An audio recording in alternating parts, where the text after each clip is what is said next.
Book 3 1. Without pausing in her winter voyage, Agrippina arrived at the island of Corcyra facing the shores of Calabria. There she spent a few days to compose her mind, for she was wild with grief and knew not how to endure.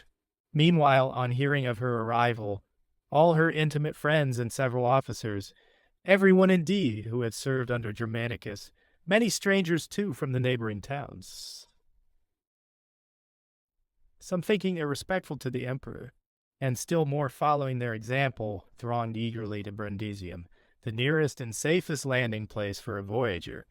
As soon as the fleet was seen on the horizon, not only the harbor and the adjacent shores, but the city walls too, and the roofs in every place which commanded the most distant prospect, were filled with crowds of mourners, who incessantly asked one another whether, when she landed, they were to receive her in silence or with some utterance of emotion. They were not agreed on what befitted the occasion. When the fleet slowly approached, its crew not joyous as is usual, but wearing all a studied expression of grief.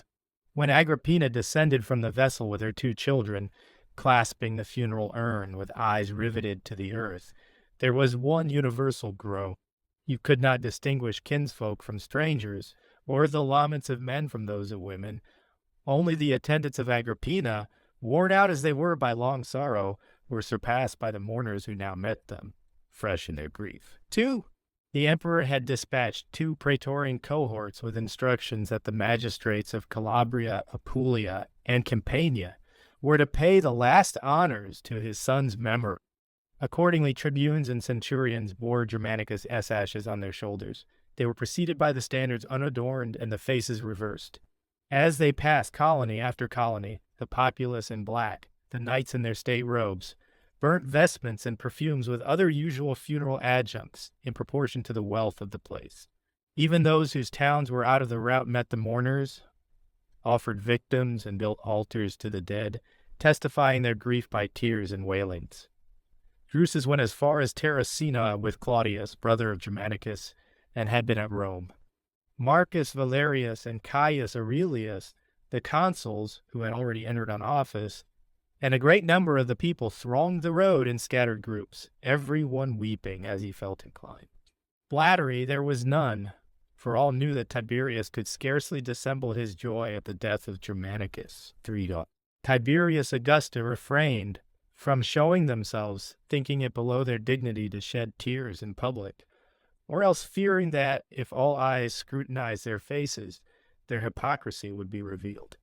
I do not find in any historian or in the daily register that Antonia, Germanicus' mother, rendered any conspicuous honor to the deceased, though besides Agrippina, Drusus, and Claudius, all his other kinsfolk are mentioned by name. She may either have been hindered by illness, or with a spirit overpowered by grief. She may not have had the heart to endure the sight of so great an affliction. But I can more easily believe that Tiberius and Augusta, who did not leave the palace, kept her within, that their sorrow might seem equal to hers, and that the grandmother and uncle might be thought to follow the mother's example in staying at home. 4.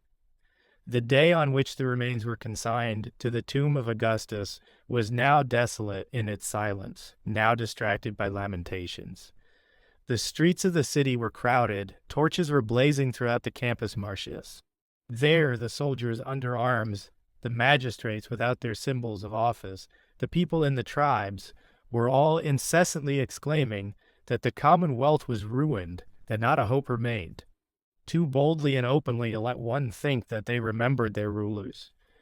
But nothing impressed Tiberius more deeply than the enthusiasm kindled in favor of Agrippina, whom men spoke of as the glory of the country, the sole surviving offspring of Augustus, the solitary example of the old times. While looking up to heaven and the gods, they prayed for the safety of her children, and that they might outlive their oppressors. 5.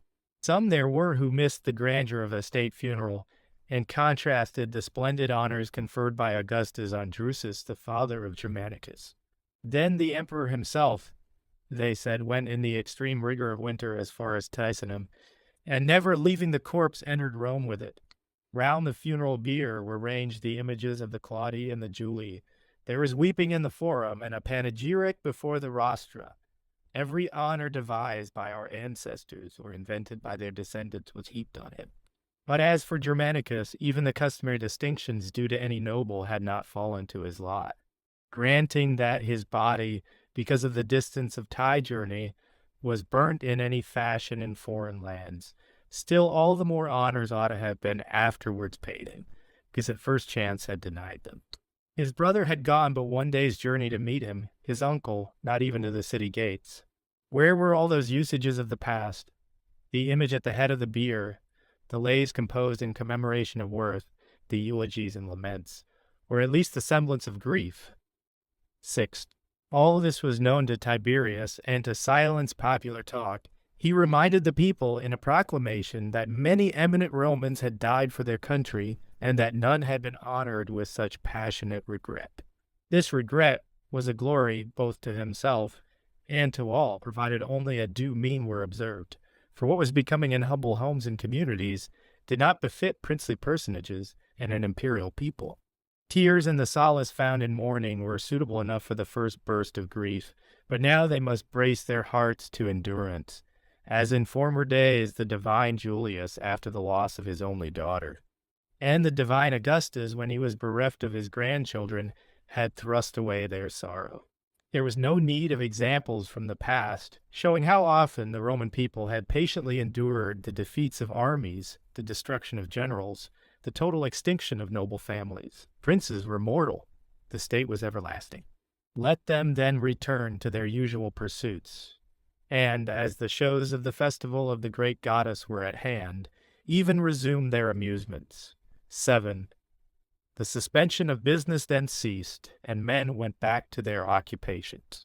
Drusus was sent to the armies of Illyricum, amidst an universal eagerness to exact vengeance on Piso, and ceaseless complaints that he was meantime roaming through the delightful regions of Asia and Achaia, and was weakening the proofs of his guilt by an insolent and artful procrastination. It was indeed widely rumored that the notorious poisoner Martina, who, as I have related, had been dispatched to Rome by Cneius Sentius, had died suddenly at Brundisium.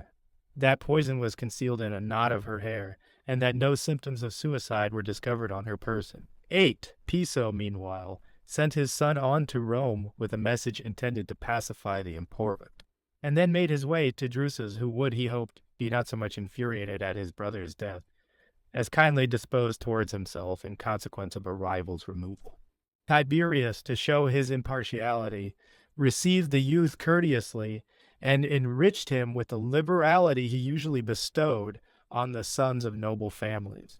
Drusus replied to Piso that if certain insinuations were true, he must be foremost in his resentment, but he preferred to believe that they were false and groundless, and that Germanicus' death need be the ruin of no one. This he said openly. Avoiding anything like secrecy, men did not doubt that his answer prescribed him by Tiberius, inasmuch as one who had generally all the simplicity and candor of youth now had recourse to the artifices of old age. Piso, after crossing the Dalmatian Sea and leaving his ships at Ancona, went through Picenum and along the Flaminian road, where he overtook a legion which was marching from Pannonia to Rome, and was then to garrison Africa. It was a matter of common talk how he had repeatedly displayed himself to the soldiers on the road during the march. From Narnia, to avoid suspicion, or because the plans of fear are uncertain, he sailed down the Nar, then down the Tiber, and increased the fury of the populace by bringing his vessel to shore at the tomb of the Caesar. In broad daylight, when the riverbank was thronged, he himself, with a numerous following of dependents, and Plancina with a retinue of women, moved onward with joy in their countenances.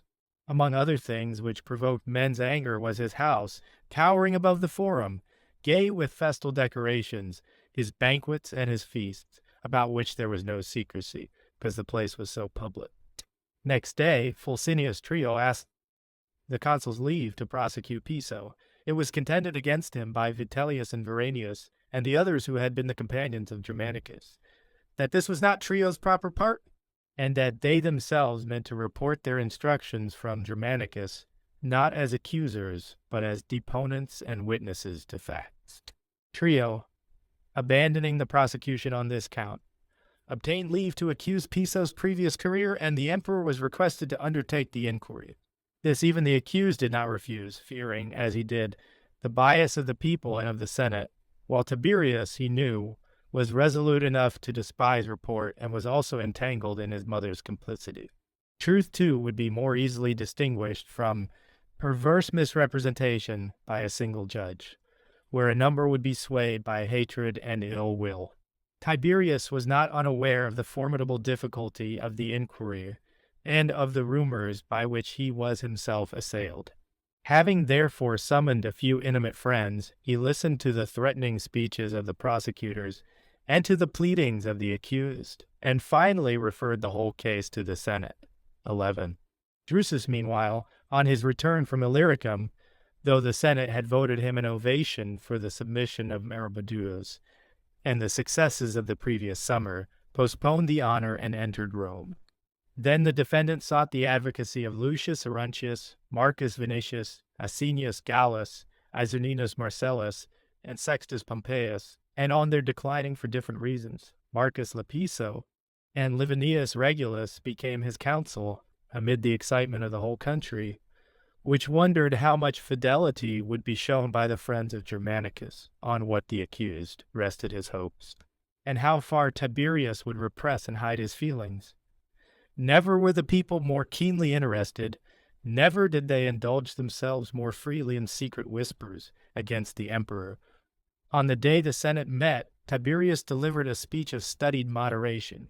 Piso, he said, was my father's representative and friend, and was appointed by myself, on the advice of the Senate, to assist Germanicus in the administration of the East. Whether he there had provoked the young prince by willful opposition and rivalry, and had rejoiced at his death or wickedly destroyed him, is for you to determine with minds unbiased. Certainly, if a subordinate oversteps the bounds of duty and of obedience to his commander, and has exulted in his death and in my affliction, I shall hate him and exclude him from my house, and I shall avenge a personal quarrel without resorting to my power as emperor.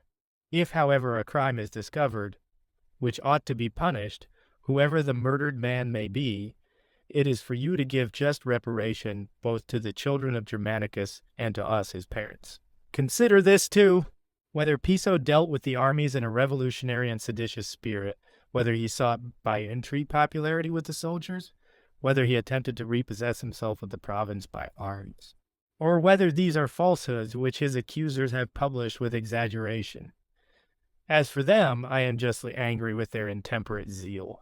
For to what purpose did they strip the corpse and expose it to the pollution of the vulgar gaze, and circulate a story among foreigners that he was destroyed by poison, if all this is still doubtful and requires investigation? For my part, I sorrow for my son, and shall always sorrow for him. Still, I would not hinder the accused from producing all the evidence which can relieve his innocence or convict Germanicus of any unfairness, if such there was. And I implore you not to take as proven charges alleged, merely because the case is intimately bound up with my affliction. Do you, whom ties of blood or your own true-heartedness have made his advocates, help him in his peril, every one of you, as far as each man's eloquence and diligence can do so, to like exertions and like persistency. I would urge the prosecutor. In this, and in this only, will we place Germanicus above the laws, by conducting the inquiry into his death in this house instead of in the forum, and before the Senate instead of before a bench of judges. In all else let the case be tried as simply as others. Let no one heed the tears of Drusus, or my own sorrow, or any stories invented to our discredit. 13. 2 days were then assigned for the bringing forward of the charges, and after 6 days' interval, the prisoner's defense was to occupy 3 days. Thereupon Fulcinius' trio began with some old and irrelevant accusations about intrigues and extortion during Piso's government of Spain. This, if proved, would not have been fatal to the defendant if he cleared himself as to his late conduct, and if refuted would not have secured his acquittal if he were convicted of the greater crimes. Next, Serveus, Veranius, and Vitellius. All with equal earnestness, Vitellius with striking eloquence, alleged against Piso that out of hatred of Germanicus and a desire of revolution, He had so corrupted the common soldiers by license and oppression of the allies that he was called by the vilest of them Father of the Legions, while on the other hand, to all the best men, especially to the companions and friends of Germanicus, he had been savagely cruel. Lastly, he had, they said, destroyed Germanicus himself by sorceries and poison, and hence came those ceremonies and horrible sacrifices made by himself and Plancina. Then he had threatened the state with war and had been defeated in battle before he could be tried as a prisoner. 14. On all points but one the defense broke down, that he had tampered with the soldiers, that his province had been at the mercy of the vilest of them, that he had even insulted his chief he could not deny. It was only the charge of poisoning from which he seemed to have cleared himself. This indeed the prosecutors did not adequately sustain, by merely alleging that at a banquet given by Germanicus, his food had been tainted with poison by the hands of Piso, who sat next above him. It seemed absurd to suppose that he would have dared such an attempt among strange servants in the sight of so many bystanders, and under Germanicus's own eyes. And, besides, the defendant offered his slaves to the torture, and insisted on its application to the attendants on that occasion. But the judges, for different reasons, were merciless, the emperor, because war had been made on a province, the Senate, because they could not be sufficiently convinced that there had been no treachery about the death of Germanicus. At the same time, shouts were heard from the people in front of the Senate house, threatening violence if he escaped the verdict of the senators. They had actually dragged Piso's statues to the Gemonian stairs and were breaking them in pieces when, by the emperor's order, they were rescued and replaced. Piso was then put in a litter and attended by a tribune of one of the praetorian cohorts who followed him, so it was variously rumored to guard his person or to be his executioner. 15. Plancina was equally detested but had stronger interest. Consequently, it was considered a question how far the emperor would be allowed to go against her. While Piso's hopes were in suspense, she offered to share his lot, whatever it might be, and in the worst event, to be his companion in death. But as soon as she had secured her pardon through the secret intercessions of Augusta, she gradually withdrew from her husband and separated her defensee from his. When the prisoner saw that this was fatal to him, he hesitated whether he should still persist, but at the urgent request of his sons, braced his courage, and once more entered the Senate. There he bore patiently the renewal of the accusation. The furious voices of the senators, savage opposition indeed from every quarter, but nothing daunted him so much as to see Tiberius, without pity and without anger, resolutely closing himself against any inroad of emotion. He was conveyed back to his house, where, seemingly by way of preparing his defense for the next day, he wrote a few words, sealed the paper, and handed it to a freedman. Then he bestowed the usual attention on his person. After a while, late at night, his wife having left his chamber, he ordered the doors to be closed, and at daybreak was found with his throat cut and a sword lying on the ground. 16. I remember to have heard old men say that a document was often seen in Piso's hands, the substance of which he never himself divulged, but which his friends repeatedly declared contained a letter from Tiberius with instructions referring to Germanicus, and that it was his intention to produce it before the Senate and upbraid the emperor. Had he not been deluded by vain promises from Sejanus, nor did he perish, they said, by his own hand, but by that of one sent to be his executioner. Neither of these statements would I positively affirm. Still, it would not have been right for me to conceal what was related by those who lived up to the time of my youth. The emperor, assuming an air of sadness, complained in the Senate that the purpose of such a death was to bring odium on himself, and he asked with repeated questionings how Piso had spent his last day and night. Receiving answers which were mostly judicious, though in part somewhat incautious, he read out a note written by Piso, nearly to the following effect: crushed by a conspiracy of my foes, and the odium excited by a lying charge. Since my truth and innocence find no place here, I call the immortal gods to witness that towards you, Caesar, I have lived loyally and with like dutiful respect towards your mother, and I implore you to think of my children, one of whom, Cineas, is in no way implicated in my career, whatever it may have been, seeing that all this time he has been at Rome, while the other, Marcus Piso, dissuaded me from returning to Syria. Would that I had yielded to my young son rather than he to his aged father, and therefore I pray the more earnestly that the innocent may not pay the penalty by my wickedness, by 45 years of obedience, by my association with you in the consulate, as one who formerly won the esteem of the divine Augustus, your father, as one who is your friend and will never hereafter ask a favor. I implore you to save my unhappy son. About Plancina he added not a word. 17. Tiberius after this acquitted the young Piso of the charge of civil war on the ground that a son could not have refused a father's orders, compassionating at the same time the high rank of the family and the terrible downfall even of Piso himself, however he might have deserved it. For Plancina he spoke with shame and conscious disgrace, alleging in excuse the intercession of his mother, secret complaints, against whom from all good men were growing more and more vehement. So it was the duty of a grandmother, people said, to look a grandson's murderess in the face, to converse with her and rescue her from the Senate. What the laws secure on behalf of every citizen had to Germanicus alone been denied. The voices of Vitellius and Veranius had bewailed a Caesar, while the emperor and Augusta had defended Plancina. She might as well now turn her poisonings, and her devices which had proved so successful against Agrippina and her children, and thus sate this exemplary grandmother and uncle.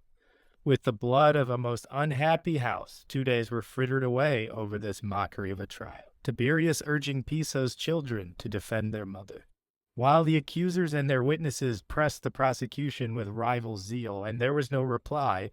Pity rather than anger was on the increase.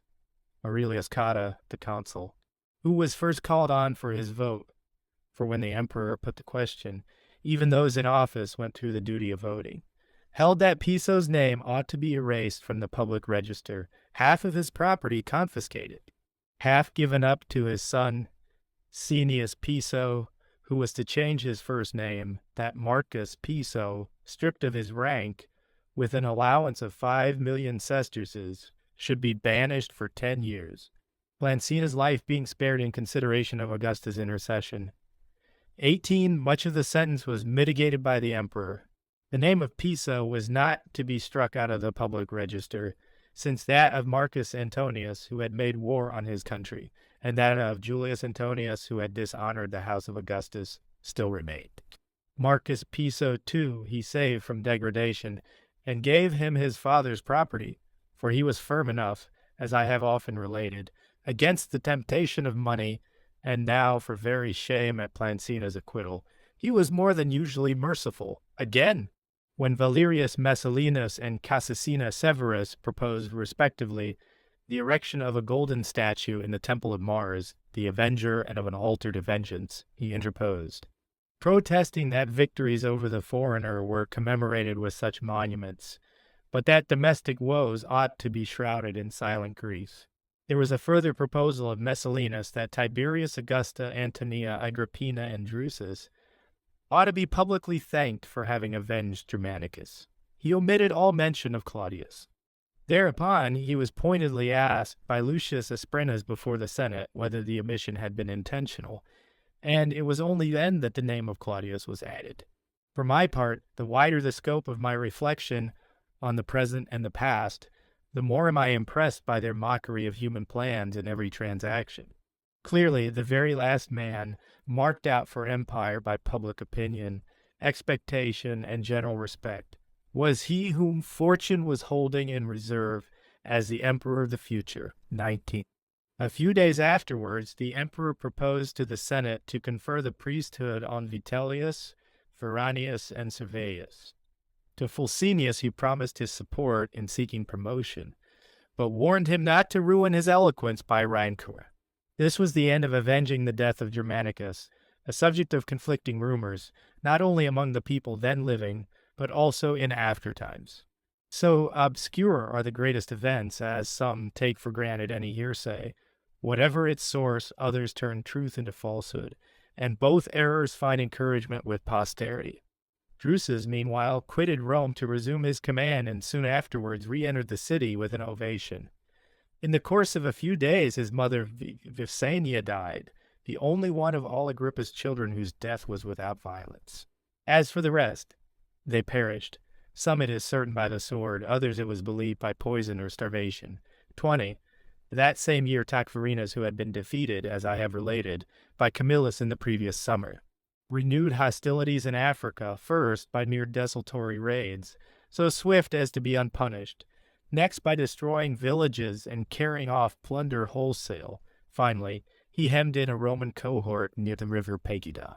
The position was commanded by Decrius, a soldier energetic in action and experienced in war, who regarded the siege as a disgrace. Cheering on his men to offer battle in the open plain, he drew up his line in front of his entrenchments. At the first shock, the cohort was driven back, upon which he threw himself fearlessly amid the missiles in the path of the fugitives, and cried shame on the standard-bearers for letting Roman soldiers show their backs to a rabble of deserters. At the same moment he was covered with wounds, and though pierced through the eye, he resolutely faced the enemy and ceased not to fight till he fell deserted by his men. 21 more. On receiving this information, Lucius Apronius, successor to Camillus, alarmed more by the dishonor of his own men than by the glory of the enemy, ventured on a deed quite exceptional at that time and derived from old tradition. He flogged to death every 10th man drawn by lot from the disgraced cohort. So beneficial was this rigor that a detachment of veterans, numbering not more than 500, routed those same troops of Tacfarinas on their attacking a fortress named Thala. In this engagement, Rufus Helvius, a common soldier, won the honor of saving a citizen's life, and was rewarded by Apronius with a neck chain and a spear. To these the emperor added the civic crown, complaining, but without anger, that Apronius had not used his right as proconsul to bestow this further distinction. Tacfarinas, however, finding that the Numidians were cowed and had a horror of siege operations, pursued a desultory warfare, retreating when he was pressed, and then again hanging on his enemy's rear. While the barbarian continued these tactics, he could safely insult the baffled and exhausted Romans. But when he marched away towards the coast and, hampered with booty, fixed himself in a regular camp, Caesianus was dispatched by his father Apronius with some cavalry and auxiliary infantry, reinforced by the most active of the legionaries, and, after a successful battle with the Numidians, drove them into the desert. 22 at Rome, meanwhile, Lepida, who beside the glory of being one of the Aemili, was the great-granddaughter of Lucius Sulla and Cneius Pompeius, was accused of pretending to be a mother by Publius Quirinius, a rich and childless man. Then, too, there were charges of adulteries, of poisonings, and of inquiries made through astrologers concerning the imperial house. The accused was defended by her brother Manius Lepidus. Quirinius, by his relentless enmity, even after his divorce, had procured for her some sympathy, infamous and guilty as she was. One could not easily perceive the emperor's feelings at her trial, so effectually did he interchange and blend the outward signs of resentment and compassion. He first begged the Senate not to deal with the charges of treason, and subsequently induced Marcus Servilius, an ex-consul, to divulge what he had seemingly wished to suppress. He also handed over to the consul's Lepidus slaves who were in military custody, but would not allow them to be examined by torture on matters referring to his own family. Drusus, too, the consul-elect, he released from the necessity of having to speak first to the question. Some thought this a gracious act, done to save the rest of the senators from a compulsory assent, while others ascribed it to malignity, on the ground that he would have yielded only where there was a necessity of condemning. 23. On the days of the games which interrupted the trial, Lepida went into the theater with some ladies of rank, and as she appealed with piteous wailings to her ancestors and to that very Pompey, the public buildings and statues of whom stood there before their eyes, she roused such sympathy that people burst into tears and shouted, without ceasing, savage curses on Quirinius, to whose childless old age and miserably obscure family, one once destined to be the wife of Lucius Caesar and the daughter-in-law of the divine Augustus, was being sacrificed. Then, by the torture of the slaves, her infamies were brought to light, and an emotion of Rubellius Blandus was carried which outlawed her. Drusus supported him, though others had proposed a milder sentence. Subsequently, Scaurus, who had had daughter by her, obtained as a concession that her property should not be confiscated.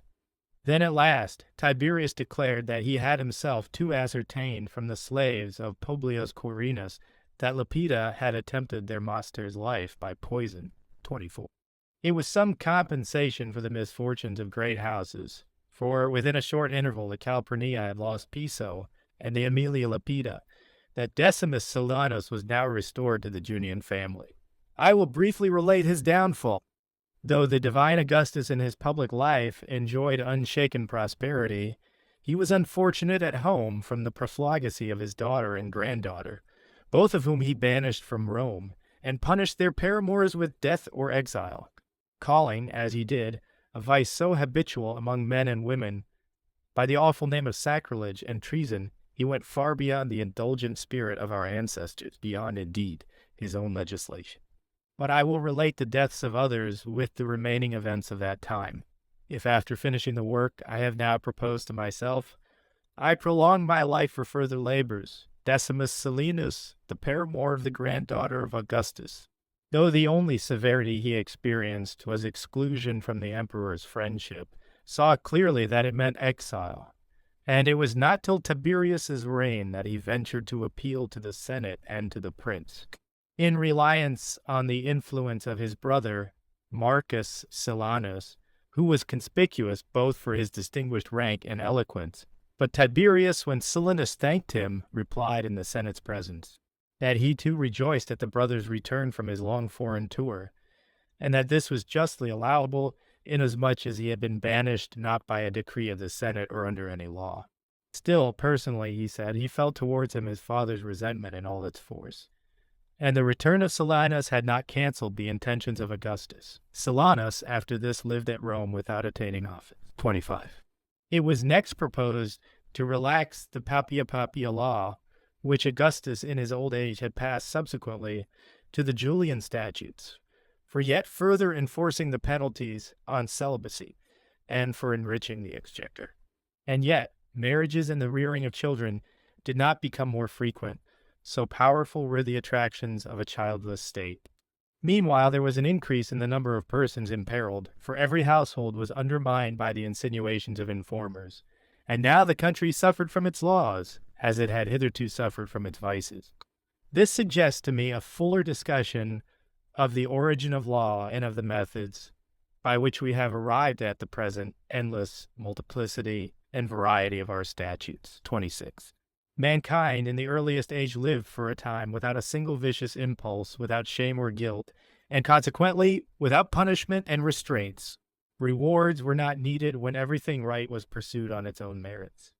And as men desired nothing against morality, they were debarred from nothing by fear.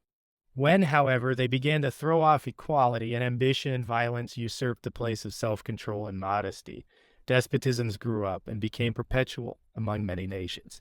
Some from the beginning, or when tired of kings, preferred codes of laws. These were at first simple, while men's minds were unsophisticated. The most famous of them were those of the Cretans, framed by Minos, those of the Spartans by Lycurgus, and, subsequently, those which Solon drew up for the Athenians on a more elaborate and extensive scale. Romulus governed us as he pleased. Then Numa united our people by religious ties and a constitution of divine origin, to which some additions were made by Tullus and Ancus. But Servius Tullius was our chief legislator, to whose laws even kings were to be subject. 27. After Tarquin's expulsion, the people, to check cabals among the senators, devised many safeguards for freedom and for the establishment of unity. Decemvirs were appointed. Everything specially admirable elsewhere was adopted, and the 12 tables drawn up, the last specimen of equitable legislation, for subsequent enactments, though occasionally directed against evildoers of some kind, were oftener carried by violence amid class dissensions, with a view to obtain honors not as yet conceded, or to banish distinguished citizens, or for other base ends. Hence, the Gracchian Saturnini, those popular agitators, and Drusus, too, as flagrant a corrupter in the Senate's name. Hence, the bribing of our allies by alluring promises, and the cheating them by tribunes, vetoes. Even the Italian and then the Civil War did not pass without the enactment of many conflicting laws, till Lucius Sulla, the dictator, by the repeal or alteration of past legislation, and by many additions gave us a brief lull in this process, to be instantly followed by the seditious proposals of Lepidus, and soon afterwards by the tribunes recovering their license to excite the people just as they chose. And now bills were passed, not only for national objects, but for individual cases, and laws were most numerous when the Commonwealth was most corrupt. 28. Cneius Pompeius was then for the third time elected consul to reform public morals. But in applying remedies more terrible than the evils and repealing the legislation of which he had himself been the author, he lost by arms what by arms he had been maintaining. Then followed 20 years of continuous strife. Custom or law there was none. The vilest deeds went unpunished, while many noble acts brought ruin. At last, in his 6th consulship, Caesar Augustus, feeling his power secure, annulled the decrees of his triumvirate, and gave us a constitution which might serve us in peace under a monarchy. Henceforth our chains became more galling, and spies were set over us, stimulated by rewards under the Papia law, so that if men shrank from the privileges of fatherhood, the state, as universal parent, might possess their ownerless properties. But this espionage became too searching, and Rome and Italy and Roman citizens everywhere fell into its clutches. Many men's fortunes were ruined, and over all there hung a terror till Tiberius to provide a remedy selected by lot 5 ex-consuls, 5 ex-praetors and 5 senators, by whom most of the legal knots were disentangled, and some light temporary relief afforded. 29. About this same time he commended to the Senate's favor Nero, Germanicus' son, who was just entering on manhood, and asked them, not without smiles of ridicule from his audience, to exempt him from serving as one of the 20 commissioners, and let him be a candidate for quaestorship 5 years earlier than the law allowed. His excuse was that a similar decree had been made for himself and his brother at the request of Augustus. But I cannot doubt that even then there were some who secretly laughed at such a petition. Though the Caesars were but in the beginning of their grandeur, an ancient usage was more constantly before men's eyes, while also the tie between stepfather and stepson was weaker than that between grandfather and grandchild. The pontificate was likewise conferred on Nero, and on the day on which he first entered the forum, a gratuity was given to the city populace, who greatly rejoiced at seeing a son of Germanicus now grown to manhood. Their joy was further increased by Nero's marriage to Julia, Drusus's daughter. This news was met with favorable comments, but it was heard with disgust that Sejanus was to be the father-in-law of the son of Claudius. The emperor was thought to have polluted the nobility of his house and to have yet further elevated Sejanus, whom they already suspected of overweening ambition. 30. 2 remarkable men died at the end of the year, Lucius Volusius and Celestius Crispus. Volusius was of an old family, which had, however, never risen beyond the praetorship. He brought into it the consulship. He also held the office of censor for arranging the classes of the knights, and was the first to pile up the wealth which that house enjoyed to a boundless extent. Crispus was of equestrian descent and grandson of a sister of Caius Celestius, that most admirable Roman historian by whom he was adopted, and whose name he took. Though his road to preferment was easy, he chose to emulate Maecenas, and without rising to a senator's rank, he surpassed in power many who had won triumphs and consulships. He was a contrast to the manners of antiquity in his elegance and refinement, and in the sumptuousness of his wealth he was almost a voluptuary. But beneath all this was a vigorous mind, equal to the greatest labors, the more active in proportion as he made a show of sloth and apathy. And so while Maecenas lived, he stood next in favor to him, and was afterwards the chief depository of imperial secrets, and accessory to the murder of Postumus Agrippa, till in advanced age he retained the shadow rather than the substance of the emperor's friendship. The same, too, had happened to Maecenas. So rarely is it the destiny of power to be lasting, or perhaps a sense of weariness steals over princes when they have bestowed everything, or over favorites when there is nothing left them to desire. 31. Next followed Tiberius's 4th, Drusus's 2nd consulship, memorable from the fact that father and son were colleagues. 2 years previously, the association of Germanicus and Tiberius in the same honor had not been agreeable to the uncle, nor had it the link of so close a natural tie. At the beginning of this year, Tiberius, avowedly to recruit his health, retired to Campania either as a gradual preparation for long and uninterrupted seclusion, or in order that Drusus alone in his father's absence might discharge the duties of the consulship. It happened that a mere trifle which grew into a sharp contest gave the young prince the means of acquiring popularity. Domitius Corbulo, an ex-praetor, complained to the Senate that Lucius Sulla, a young noble, had not given place to him at a gladiatorial show. Corbulo had age, national usage, and the feelings of the older senators in his favor. Against him, Mamercus Scaurus, Lucius Arruntius, and other kinsmen of Sulla strenuously exerted themselves.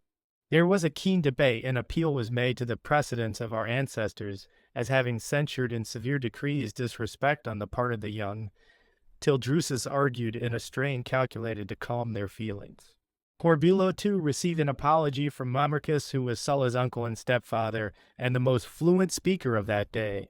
It was this same Corbulo who, after raising a cry that most of the roads in Italy were obstructed or impassable, through the dishonesty of contractors and the negligence of officials, himself willingly undertook the complete management of the business.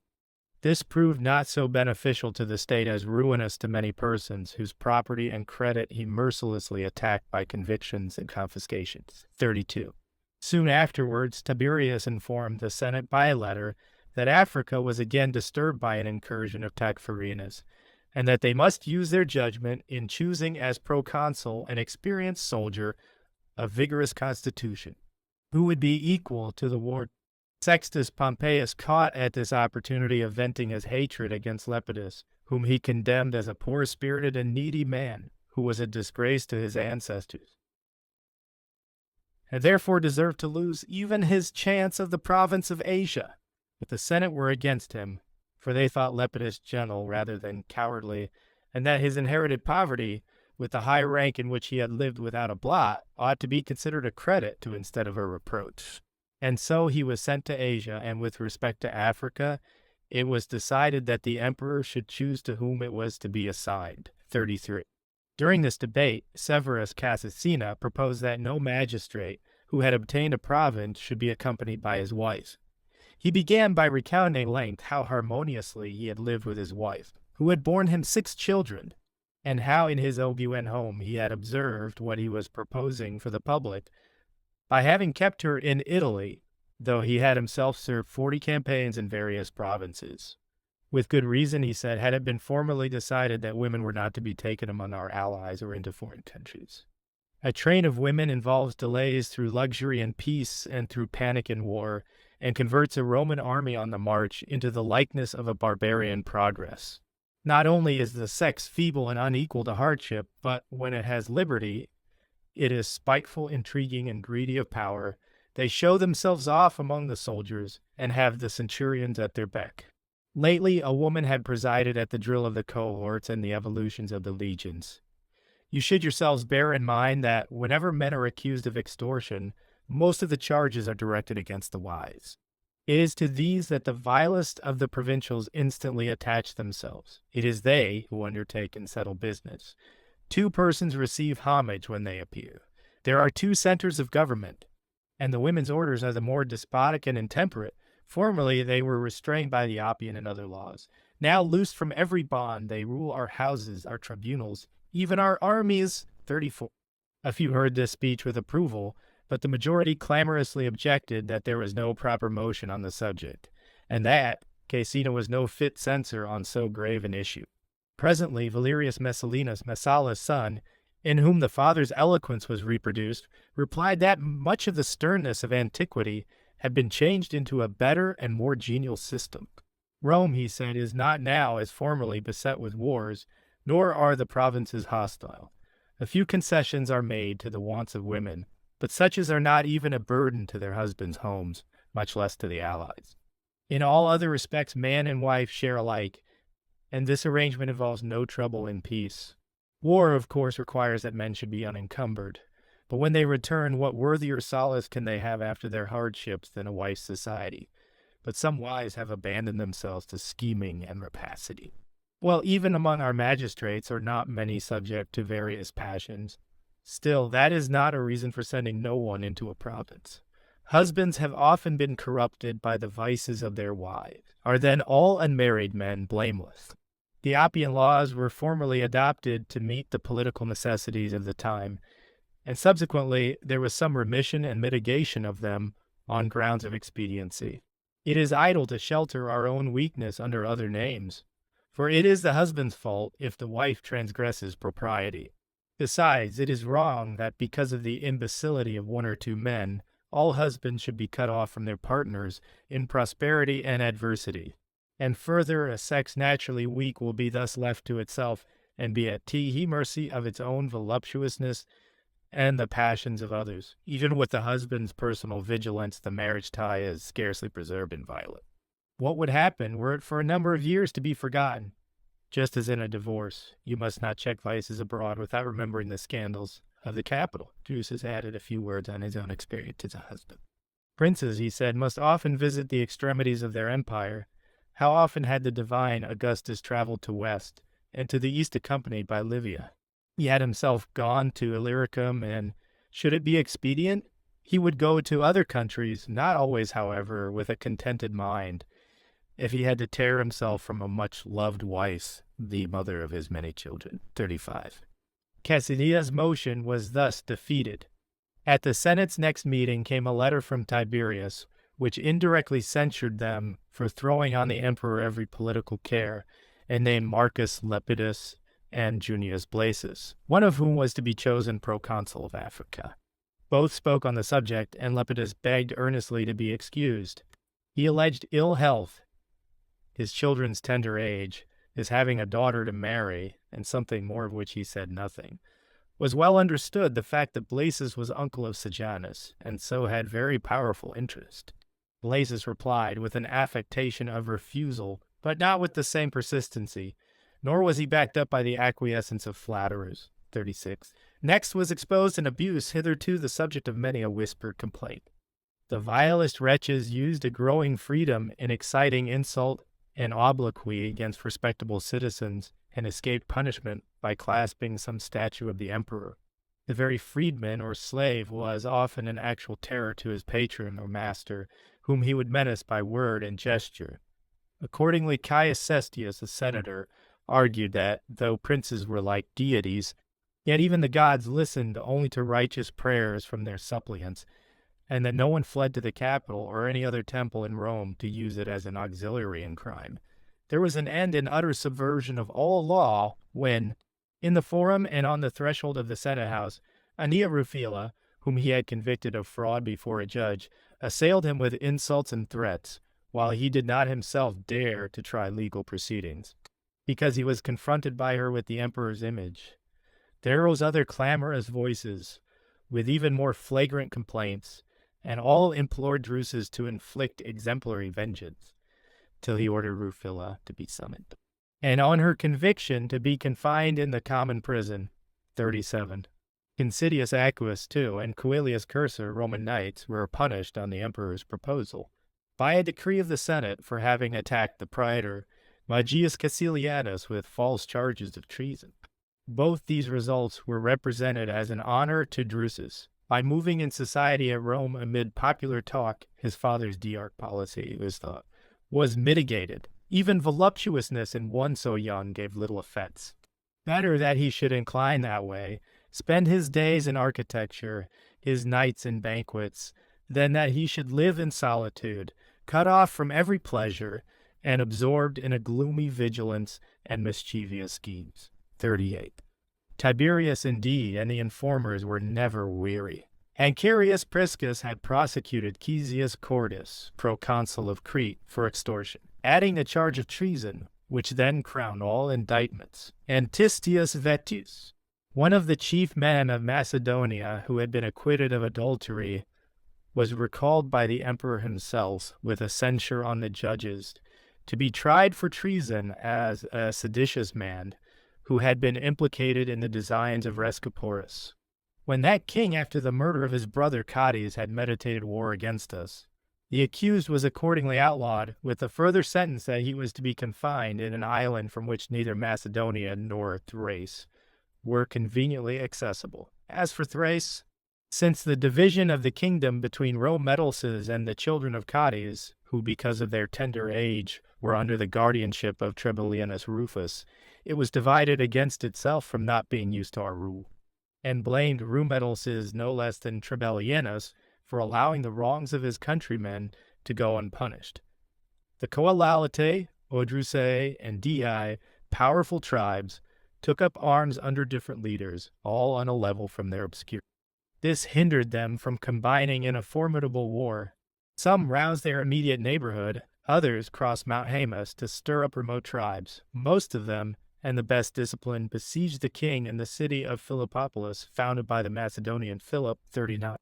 When this was known to Publius Velleius, who commanded the nearest army, he sent some allied cavalry and light infantry to attack those who were roaming in quest of plunder or of reinforcements, while he marched in person with the main strength of the foot to raise the siege.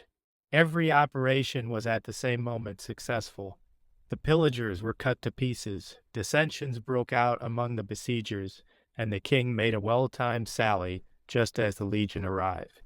A battle, or even a skirmish, it did not deserve to be called, in which merely half-armed stragglers were slaughtered without bloodshed on our side. 40 that same year, some states of Gaul, under the pressure of heavy debts, attempted a revolt. Its most active instigators were Julius Florus among the Treveri and Julius Sacrovir among the Aedui. Both could show noble birth and signal services rendered by ancestors for which Roman citizenship had formerly been granted them, when the gift was rare and a recompense only of merit. In secret conferences to which the fiercest spirits were admitted, or any to whom poverty or the fear of guilt was an irresistible stimulus to crime, they arranged that Florus was to rouse the Belgae, Sacrovir, the Gauls, nearer home.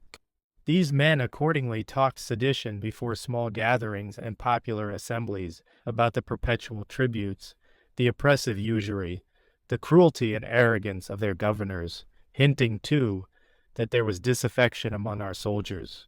Since they had heard of the murder of Germanicus, it was, they said, a grand opportunity for the recovery of freedom. If only they would contrast their own vigor with the exhaustion of Italy, the unwarlike character of the city populace, and the utter weakness of Rome's armies in all but their foreign element. 41, scarcely a single community was untouched by the germs of this commotion. First, however, in actual revolt were the Andecavi and Turo. Of these, the former were put down by an officer, Acilius Aviola, who had summoned a cohort which was on garrison duty at Lugdunum. The Tironi were quelled by some legionary troops sent by Vitellius Varro, who commanded in Lower Germany, and led by the same Aviola and some Gallic chieftains who brought aid, in order that they might disguise their disaffection and exhibit it at a better opportunity. Sacrovir, too, was conspicuous, with head uncovered, cheering on his men to fight for Rome, to display, as he said, his valor. But the prisoners asserted that he sought recognition that he might not be a mark from missiles.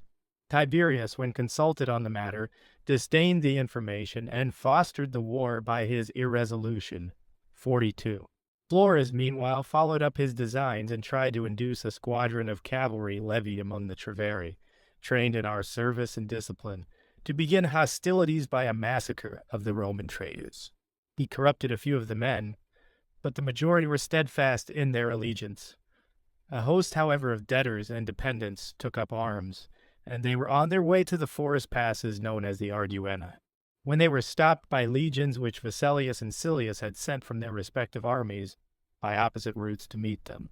Julius Indus, from the same state, who was at feud with Florus and therefore particularly eager to render us a service, was sent on in advance with a picked force and dispersed the undisciplined rabble.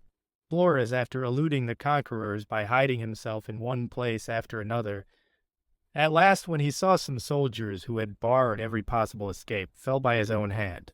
Such was the end of the rebellion of the Treveri, 43. A more formidable movement broke out among the Aedui, proportioned to the greater wealth of the state and the distance of the force which should repress it. Sacrovir with some armed cohorts had made himself master of Augustodanum, the capital of the tribe, with the noblest youth of Gaul. They're devoting themselves to a liberal education, and with such hostages, he proposed to unite in his cause their parents and kinsfolk. He also distributed among the youth arms which he had secretly manufactured. There were 40,000 1/5 armed like our legionaries. The rest had spears and knives and other weapons used in the chase. In addition were some slaves who were being trained for gladiators, clad after the national fashion, in a complete covering of steel. They were called crupellaria, and though they were ill-adapted for inflicting wounds, they were impenetrable to them. This army was continually increased, not yet by any open combination of the neighboring states, but by zealous individual enthusiasm, as well as by strife between the Roman generals, each of whom claimed the war for himself. Varro, after a while, as he was infirm and aged, yielded to Silius, who was in his prime, 44. At Rome, meanwhile, people said that it was not only the Treveri and Aedui who had revolted, but 64 states of Gaul with the Germans in alliance, while Spain too was disaffected. Anything, in fact, was believed, with rumors' usual exaggeration. All good men were saddened by anxiety for the country, but many in their loathing of the present system and eagerness for change rejoiced at their very perils, and exclaimed against Tiberius for giving attention amid such political convulsions to the calumnies of informant. Was Sacrovir, too, they asked, to be charged with treason before the Senate? We have at last found men to check those murderous missives by the sword. Even war is a good exchange for a miserable peace. Tiberius all the more studiously assumed an air of unconcern. He changed neither his residence nor his look, but kept up his usual demeanor during the whole time, either from the profoundness of his reserve, or was it that he had convinced himself that the events were unimportant and much more insignificant than the rumors represented? 45. Silius, meantime, was advancing with 2 legions, and having sent forward some auxiliary troops, was ravaging those villages of the Sequani, which, situated on the border, adjoined the Aedui, and were associated with them in arms. He then pushed on by forced marches to Augustodanum, his standard-bearers vying in zeal, and even the privates loudly protesting against any halt for their usual rest or during the hours of night. Only, they said, let us have the foe face to face. That will be enough for victory. 12 miles from Augustodanum, they saw before them Sacrovir and his army, in an open plain. His men in armor he had posted in the van, his light infantry on the wings, and the half-armed in the rear. He himself rode amid the foremost ranks on a splendid charger, reminding them of the ancient glories of the Gauls. Of the disasters they had inflicted on the Romans, how grand would be the freedom of the victorious, how more intolerable than ever the slavery of a second conquest.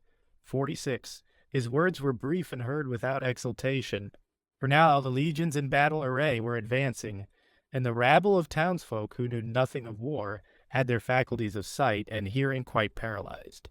Silius, on the one hand, though confident hope took away any need for encouragement, exclaimed again and again that it was a shame to the conquerors of Germany to have to be led against Gauls, as against an enemy. Only the other day the rebel Tironi had been discomfited by a single cohort, the Treveri by 1 cavalry squadron, the Sequani by a few companies of this very army. Prove to these Aedui once for all that the more they abound in wealth and luxury, the more unwarlike are they, but spare them when they flee. Then there was a deafening cheer. The cavalry threw itself on the flanks, and the infantry charged the van. On the wings there was but a brief resistance. The men in mail were somewhat of an obstacle, as the iron plates did not yield to javelins or swords, but our men, snatching up hatchets and pickaxes, hacked at their bodies and their armor as if they were battering a wall.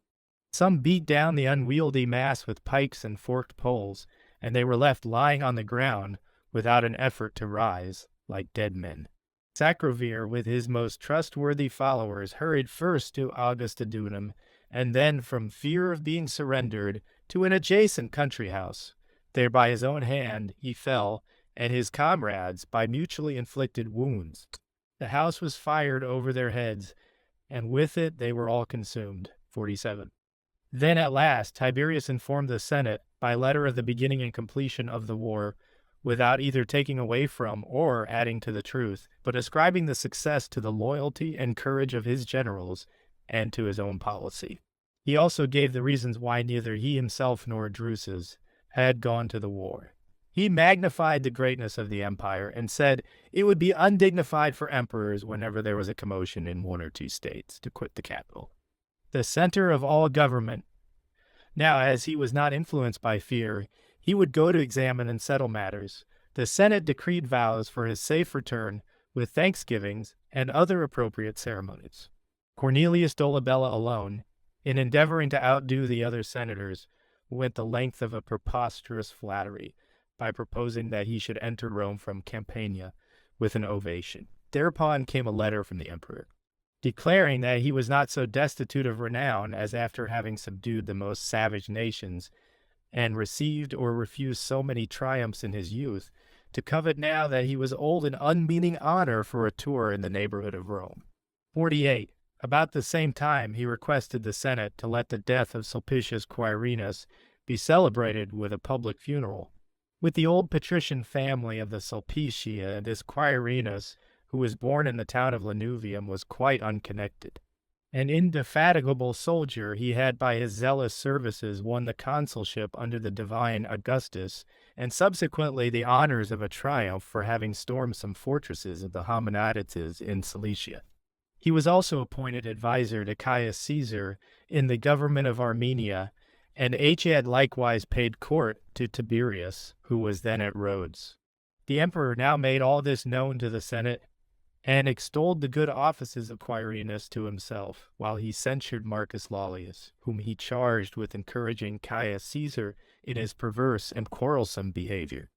But people generally had no pleasure in the memory of Quirinius, because of the perils he had brought, as I have related, on Lepida, and the meanness and dangerous power of his last years. 49. At the close of the year, Caius Litorius Priscus, a Roman knight who, after writing a popular poem bewailing the death of Germanicus, had received a reward in money from the emperor, was fastened on by an informer and charged with having composed another during the illness of Drusus, which, in the event of the prince's death, might be published with even greater profit to himself.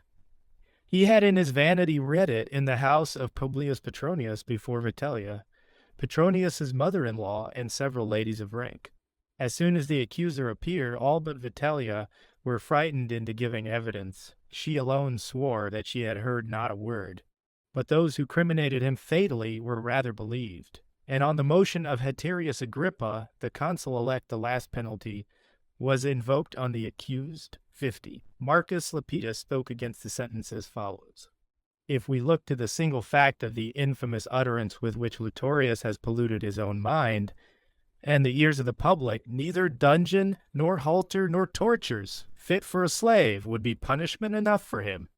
But though vice and wicked deeds have no limit, penalties and correctives are moderated by the clemency of the sovereign, and by the precedents of your ancestors and yourselves.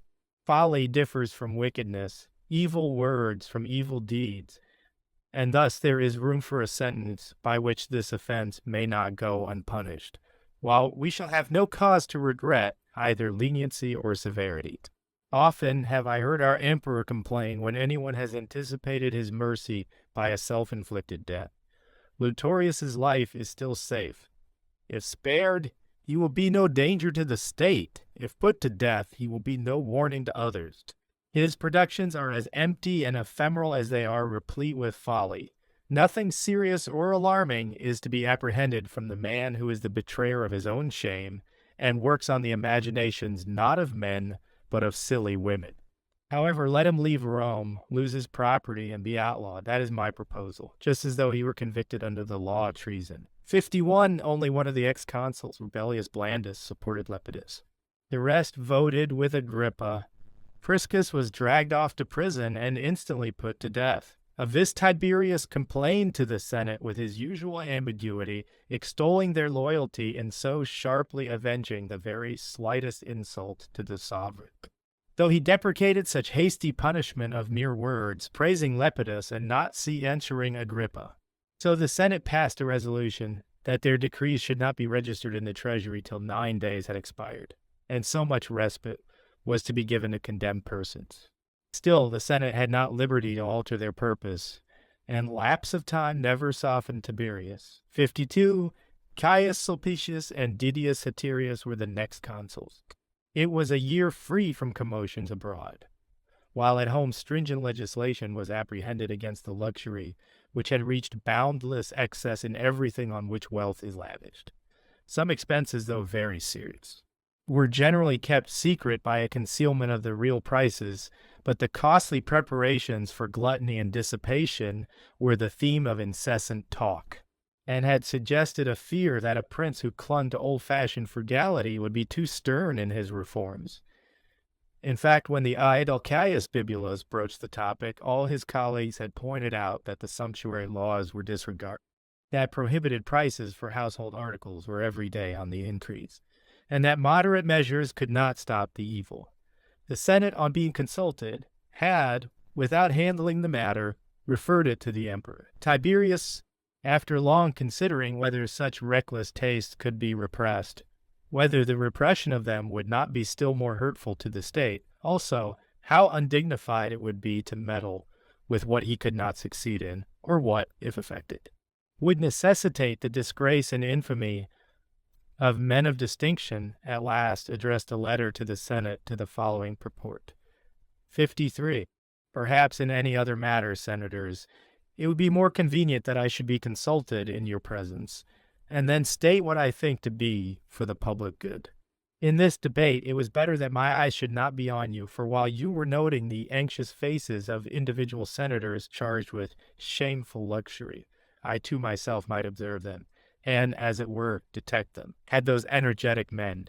Our aediles first taken counsel with me, I do not know whether I should not have advised them to let alone vices so strong and so matured, rather than merely attain the result of publishing what are the corruptions with which we cannot cope. They, however, have certainly done their duty, as I would wish all other officials likewise to fulfill their parts. For myself, it is neither seemly to keep silence, nor is it easy to speak my mind, as I do not hold the office of aedile, praetor, or consul. Something greater and loftier is expected of a prince, and while everybody takes to himself the credit of right policy, one alone has to bear the odium of every person's failures. For what am I first to begin with restraining and cutting down to the old standard, the vast dimensions of country houses, the number of slaves of every nationality, the masses of silver and gold, the marvels in bronze and painting, the apparel worn indiscriminately by both sexes, or that peculiar luxury of women which, for the sake of jewels, diverts our wealth to strange or hostile nations. 54. I am not unaware that people at entertainments and social gatherings condemn all this, and demand some restriction. But if a law were to be passed and a penalty imposed, those very same persons will cry out that the state is revolutionized, that ruin is plotted against all our most brilliant fashion, that not a citizen is safe from incrimination. Yet as even bodily disorders of long standing and growth can be checked only by sharp and painful treatment, so the fever of a diseased mind itself polluted, and a pollution to others, can be quenched only by remedies as strong as the passions which inflame it.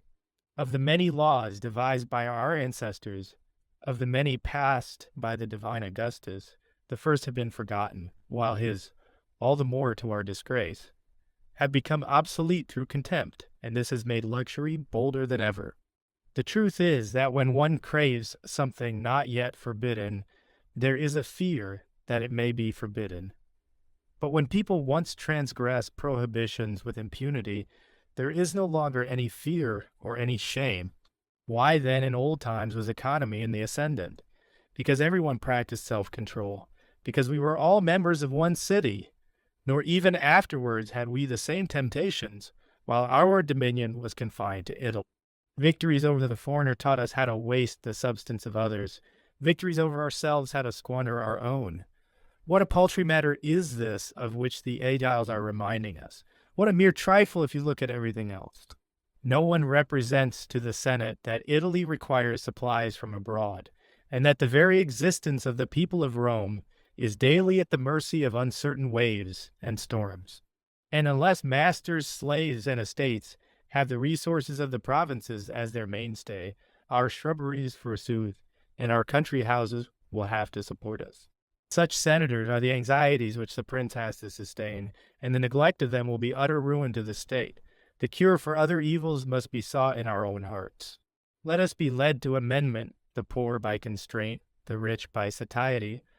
Or if any of our officials give promise of such energy and strictness as can stem the corruption, I praise the man, and I confess that I am relieved of a portion of my burdens. But if they wish to denounce vice, and when they have gained credit for so doing, they arouse resentments and leave them to me, be assured, senators, that I too am by no means eager to incur enmities. And though for the public good I encounter formidable and often unjust enmities, yet I have a right to decline such as are unmeaning and purposeless, and will be of use neither to myself nor to you. 55. When they had heard the emperor's letter, the aediles were excused from so anxious a task, and that luxury of the table, which from the close of the war ended at Actium, to the armed revolution in which Servius Galba rose to empire, had been practiced with profuse expenditure, gradually went out of fashion. It is as well that I should trace the causes of this change. Formerly rich or highly distinguished noble families often sank into ruin from a passion for splendor. Even then men were still at liberty to court and be courted by the city populace, by our allies, and by foreign princes. And everyone who from his wealth, his mansion, and his establishment was conspicuously grand, gained too proportionate luster by his name and his numerous clientele. After the savage massacres in which greatness of renown was fatal, the survivors turned to wiser ways. The new men who were often admitted into the Senate from the towns, colonies, and even the provinces, introduced their household thrift. And though many of them, by good luck or energy, attained an old age of wealth, still their former tastes remained. But the chief encourager of strict manners was Vespasian, himself old-fashioned both in his dress and diet. Henceforth a respectful feeling towards the prince and a love of emulation proved more efficacious than legal penalties or terrors. Or possibly there is in all things a kind of cycle, and there may be moral revolutions just as there are changes of seasons. Nor was everything better in the past, but our own age too has produced many specimens of excellence and culture for posterity to imitate. May we still keep up with our ancestors a rivalry in all that is honorable. 56. Tiberius, having gained credit for forbearance by the check he had given to the growing terror of the informers, wrote a letter to the Senate requesting the tribunician power for Drusus. This was a phrase which Augustus devised as a designation of supremacy, so that without assuming the name of king or dictator, he might have some title to mark his elevation above all other authority. He then chose Marcus Agrippa to be his associate in this power, and on Agrippa's death, Tiberius Nero, that there might be no uncertainty as to the succession. In this manner he thought to check the perverse ambition of others, while he had confidence in Nero's moderation and in his own greatness. Following this precedent, Tiberius now placed Drusus next to the throne. Though while Germanicus was alive, he had maintained an impartial attitude towards the two princes. However, in the beginning of his letter, he implored heaven to prosper his plans on behalf of the state, and then added a few remarks without falsehood or exaggeration on the character of the young prince. He had, he reminded them, a wife and 3 children, and his age was the same as that at which he had himself been formerly summoned by the divine Augustus to undertake this duty. Nor was it a precipitate step. It was only after an experience of 8 years, after having quelled mutinies and settled wars, after a triumph and 2 consulships, that he was adopted as a partner in trials already familiar to him. 57. The senators had anticipated this message, and hence their flattery was the more elaborate. But they could devise nothing but voting statues of the 2 princes, shrines to certain deities, temples, arches, and the usual routine. Except that Marcus Silanus sought to honor the princes by a slur on the consulate, and proposed that on all monuments, public or private, should be inscribed, to mark the date, the names, not of the consuls, but of those who were holding the tribunician power. Quintus Haterius, when he brought forward a motion that the decrees passed that day should be set up in the Senate house in letters of gold, was laughed at as an old dotard who would get nothing but infamy out of such utterly loathsome sycophancy. 58. Meantime, Junius Blasius received an extension of his government of Africa, and Servius Meliogenensis, the priest of Jupiter, demanded to have Asia allotted to him. It was, he asserted, a popular error that it was not lawful for the priests of Jupiter to leave Italy. In fact, his own legal position differed not from that of the priests of Mars and of Quirinus. If these latter had provinces allotted to them, why was it forbidden to the priests of Jupiter? There were no resolutions of the people or anything to be found in the books of ceremonies on the subject. Pontiffs had often performed the rites to Jupiter when his priest was hindered by illness or by public duty. For 75 years after the suicide of Cornelius Merula, no successor to his office had been appointed. Yet religious rites had not ceased. If during so many years it was possible for there to be no appointment without any prejudice to religion, with what comparative ease might he be absent for 1 year's proconsulate? That these priests in former days were prohibited by the pontiff from going into the provinces was the result of private feuds. Now, thank heaven, the supreme pontiff was also the supreme man and was influenced by no rivalry, hatred, or personal feeling. 59. As the augur Lentulus and others argued on various grounds against this view, the result was that they awaited the decision of the supreme pontiff. Tiberius deferred any investigation into the priest's legal position, but he modified the ceremonies which had been decreed in honor of Drusus's tribunician power, with special censure on the extravagance of the proposed inscription in gold, so contrary to national usage. Letters also from Drusus were read, which, though studiously modest in expression, were taken to be extremely supercilious. We have fallen so low, people said, that even a mere youth who has received so high an honor does not go as a worshipper to the city's gods, does not enter the Senate, does not so much as take the auspices on his country's soil. There is a war, forsooth, or he is kept from us in some remote part of the world. Why, at this very moment he is on a tour amid the shores and lakes of Campania. Such is the training of the future ruler of mankind. Such tea lesson he first learns from his father's counsels. An aged emperor may indeed shrink from the citizen's gaze, and plead the weariness of declining years and the toils of the past. But as for Drusus, what can be his hindrance but pride? 60. Tiberius, meantime, while securing to himself the substance of imperial power, allowed the Senate some shadow of its old constitution by referring to its investigation certain demands of the provinces. In the Greek cities, license and impunity in establishing sanctuaries were on the increase. Temples were thronged with the vilest of the slaves. The same refuge screened the debtor against his creditor, as well as men suspected of capital offenses. No authority was strong enough to check the turbulence of a people which protected the crimes of men as much as the worship of the gods. It was accordingly decided that the different states were to send their charters and envoys to Rome. Some voluntarily relinquished privileges which they had groundlessly usurped. Many trusted to old superstitions or to their services to the Roman people. It was a grand spectacle on that day when the Senate examined grants made by our ancestors, treaties with allies, even decrees of kings who had flourished before Rome's ascendancy, and the forms of worship of the very deities with full liberty as in former days, to ratify or to alter. 61. First of all came the people of Ephesus. They declared that Diana and Apollo were not born at Delos, as was the vulgar belief. They had in their own country a river, Cenchrus, a grove, Ortygia, where Latona, as she leaned in the pangs of labor on an olive still standing, gave birth to those two deities, whereupon the grove, at the divine intimation, was consecrated. There Apollo himself, after the slaughter of the Cyclops, shunned the wrath of Jupiter. There too Father Bacchus, when victorious in war, pardoned the suppliant Amazons who had gathered round the shrine. Subsequently, by the permission of Hercules, when he was subduing Lydia, the grandeur of the temple ceremonial was augmented, and during the Persian rule its privileges were not curtailed. They had afterwards been maintained by the Macedonians, then by ourselves.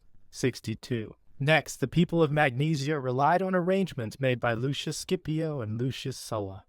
These generals, after respectively defeating Antiochus and Mithridates, honored the fidelity and courage of the Magnesians by allowing the temple of Diana of the White Brow to be an inviolable sanctuary.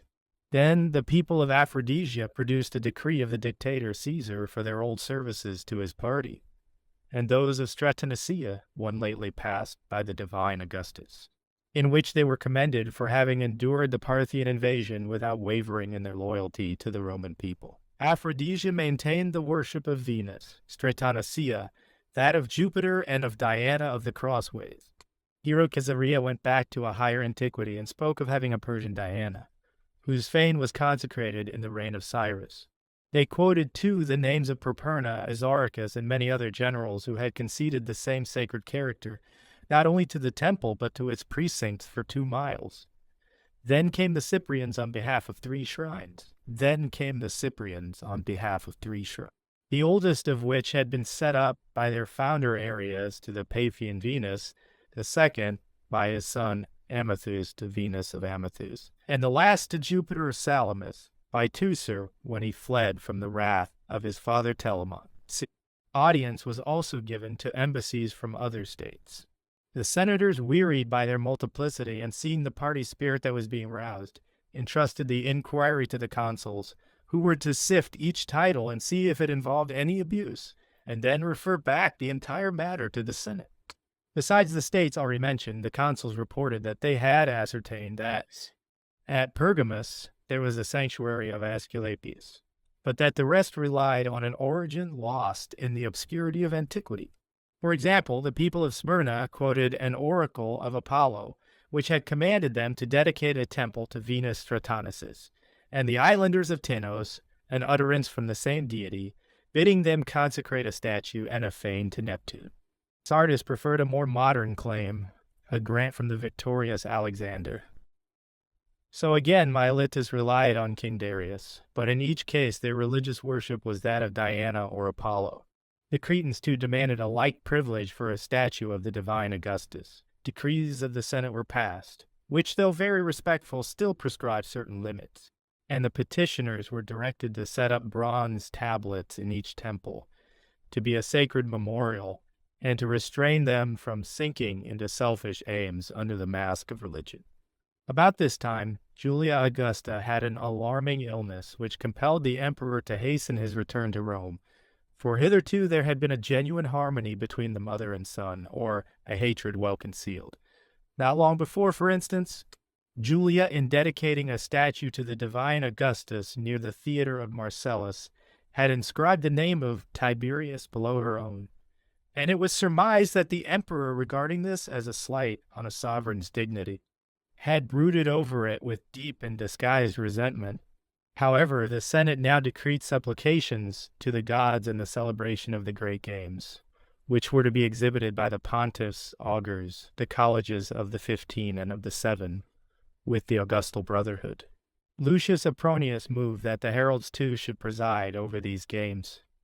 This the emperor opposed, distinguishing the peculiar privileges of the sacred guilds and quoting precedents. The Augustal priests were included expressly because their sacred office was specially attached to the family for which vows were being performed. 65. My purpose is not to relate at length every motion, but only such as were conspicuous for excellence or notorious for infamy. This I regard as history's highest function, to let no worthy action be uncommemorated, and to hold out the reprobation of posterity as a terror to evil words and deeds. So corrupted indeed and debased was that age by sycophancy, that not only the foremost citizens who were forced to save their grandeur by servility, but every ex-consul, most of the ex-praetors, and a host of inferior senators would rise in eager rivalry to propose shameful and preposterous motions. Tradition says that Tiberius, as often as he left the Senate house, used to exclaim in Greek, "How ready these men are to be slaves!" Clearly, even he, with his dislike of public freedom, was disgusted at the abject abasement of his creatures. 66.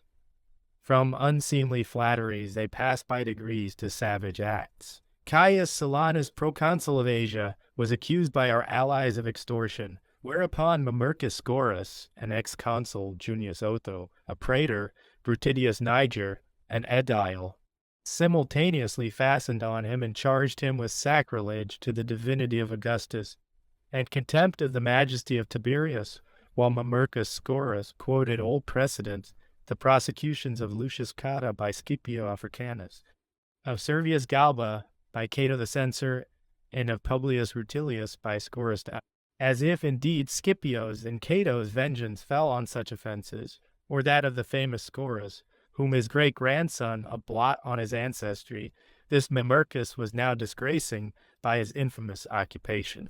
Junius Otho's old employment had been the keeping of a preparatory school. Subsequently, becoming a senator by the influence of Sejanus, he shamed his origin, low as it was, by his unblushing effronteries.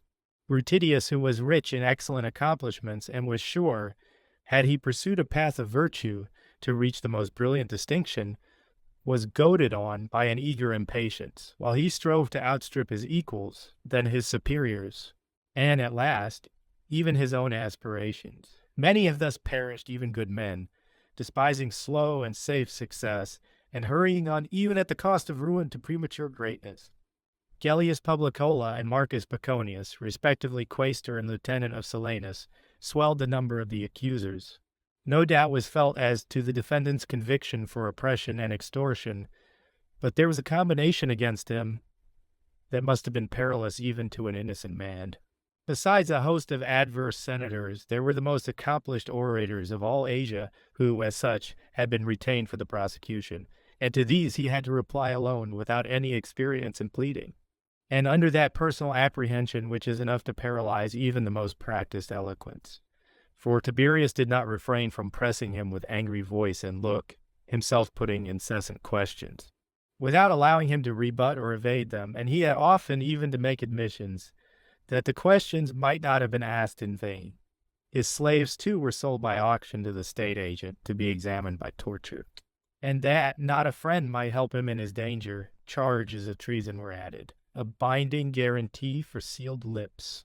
Accordingly, he begged a few days' respite, and at last abandoned his defense, after venturing on a memorial to the emperor, in which he mingled reproach and entreaty. 68.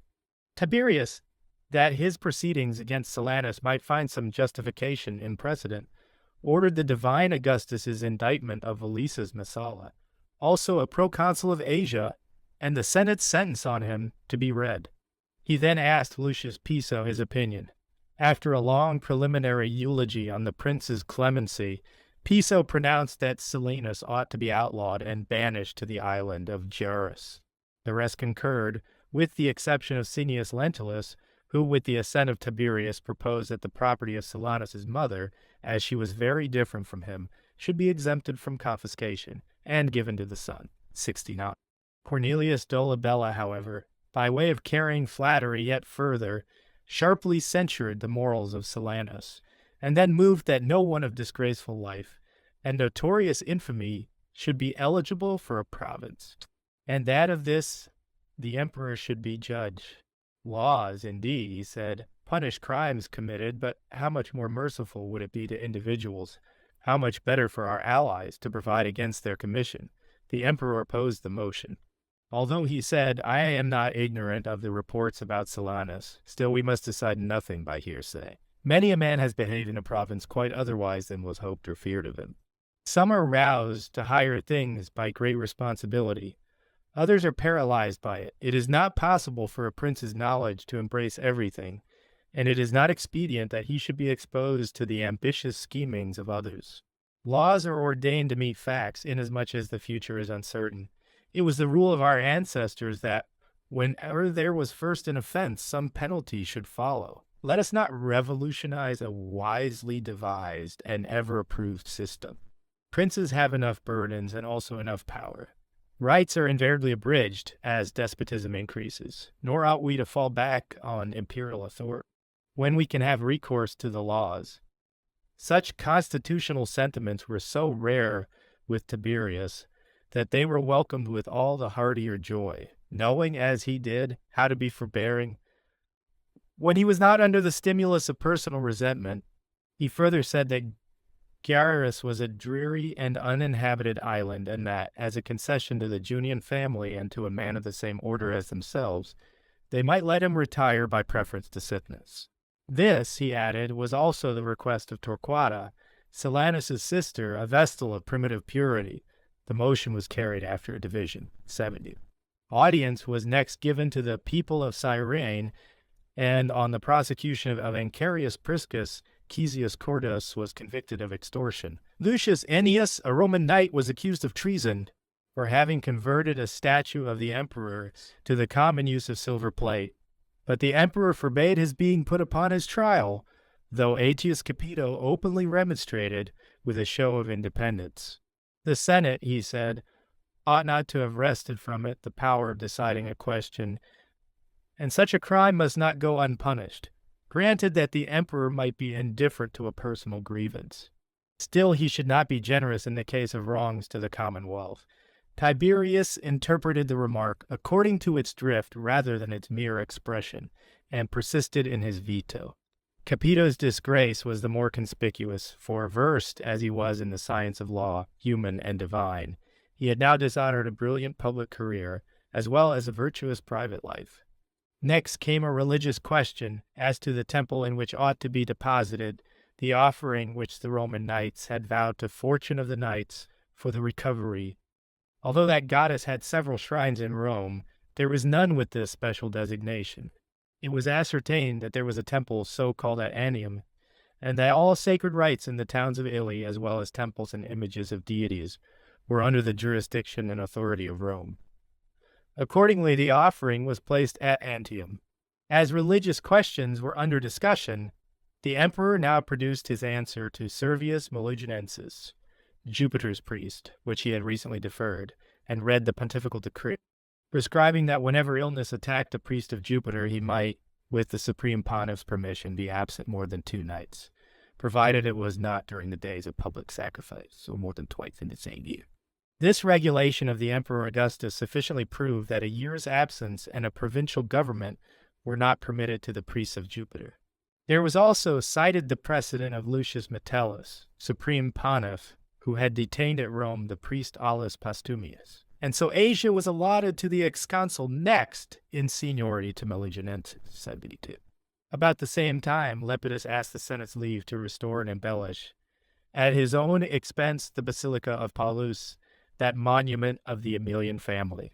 Public-spirited munificence was still in fashion, and Augustus had not hindered Taurus, Philippus, or Balbus from applying the spoils of war or their superfluous wealth to adorn the capital and to win the admiration of posterity. Following these examples, Lepidus, though possessed of a moderate fortune, now revived the glory of his ancestors. Pompeius's theater, which had been destroyed by an accidental fire, the emperor promised to rebuild, simply because no member of the family was equal to restoring it. But Pompeius's name was to be retained. At the same time, he highly extolled Sejanus on the ground that it was through his exertions and vigilance that such fury of the flames had been confined to the destruction of a single building. The Senate voted Sejanus a statue, which was to be placed in Pompeius's theater, and soon afterwards the emperor, in honoring Junius Blasus, proconsul of Africa, with triumphal distinctions, said that he granted them as a compliment to Sejanus, whose uncle Blasus was 73. Still, the career of Blasus merited such a reward, for Tacfarinas, though often driven back, had recruited his resources in the interior of Africa, and had become so insolent as to send envoys to Tiberius, actually demanding a settlement for himself and his army, or else threatening us with an interminable war. Never, it is said, was the emperor so exasperated by an insult to himself and the Roman people as by a deserter and brigand assuming the character of a belligerent. Even Spartacus, when he had destroyed so many consular armies and was burning Italy with impunity, though the state was staggering under the tremendous wars of Sertorius and Mithridates, had not the offer of an honorable surrender on stipulated conditions, far less, in Rome's most glorious height of power, should a robber like Tacfarinas be bought off by peace and concessions of territory. He entrusted the affair to Blasus, who was to hold out to the other rebels the prospect of laying down their arms without hurt to themselves, while he was by any means to secure the person of the chief. Many surrendered themselves on the strength of this amnesty. Before long, the tactics of Tacfarinas were encountered in a similar fashion. 74. Unequal to us in solid military strength, but better in a war of surprises, he would attack, would elude pursuit, and still arrange ambuscades with a multitude of detachments. And so we prepared 3 expeditions and as many columns. One of the 3, under the command of Cornelius Scipio, Blasius's lieutenant, was to stop the enemy's forays on the Leptitani and his retreat to the Garamantes. In another quarter, Blasius's son led a separate force of his own to save the villages of Cirta from being ravaged with impunity. Between the two was the general himself with some picked troops. By establishing redoubts and fortified lines in commanding positions, he had rendered the whole country embarrassing and perilous to the foe. For whichever way he turned, a body of Roman soldiers was in his face, or on his flank, or frequently in the rear. Many were thus slain or surprised. Lysis then further divided his triple army into several detachments under the command of centurions of tried valor. At the end of the summer he did not, as was usual, withdraw his troops and let them rest in winter quarters in the old province, but forming a chain of forts, as though he were on the threshold of a campaign, he drove Tacfarinas by flying columns well acquainted with the desert, from one set of huts to another, till he captured the chief's brother, and then returned, too soon, however, for the welfare of our allies, as there yet remained those who might renew hostilities. Tiberius, however, considered the war as finished, and awarded Blasius the further distinction of being hailed imperator by the legions, an ancient honor conferred on generals who, for good service to the state, were saluted with cheers of joyful enthusiasm by a victorious army. Several men bore the title at the same time, without preeminence above their fellows. Augustus, too, granted the name to certain persons, and now, for the last time, Tiberius gave it to Blasius. 75 illustrious men died that year.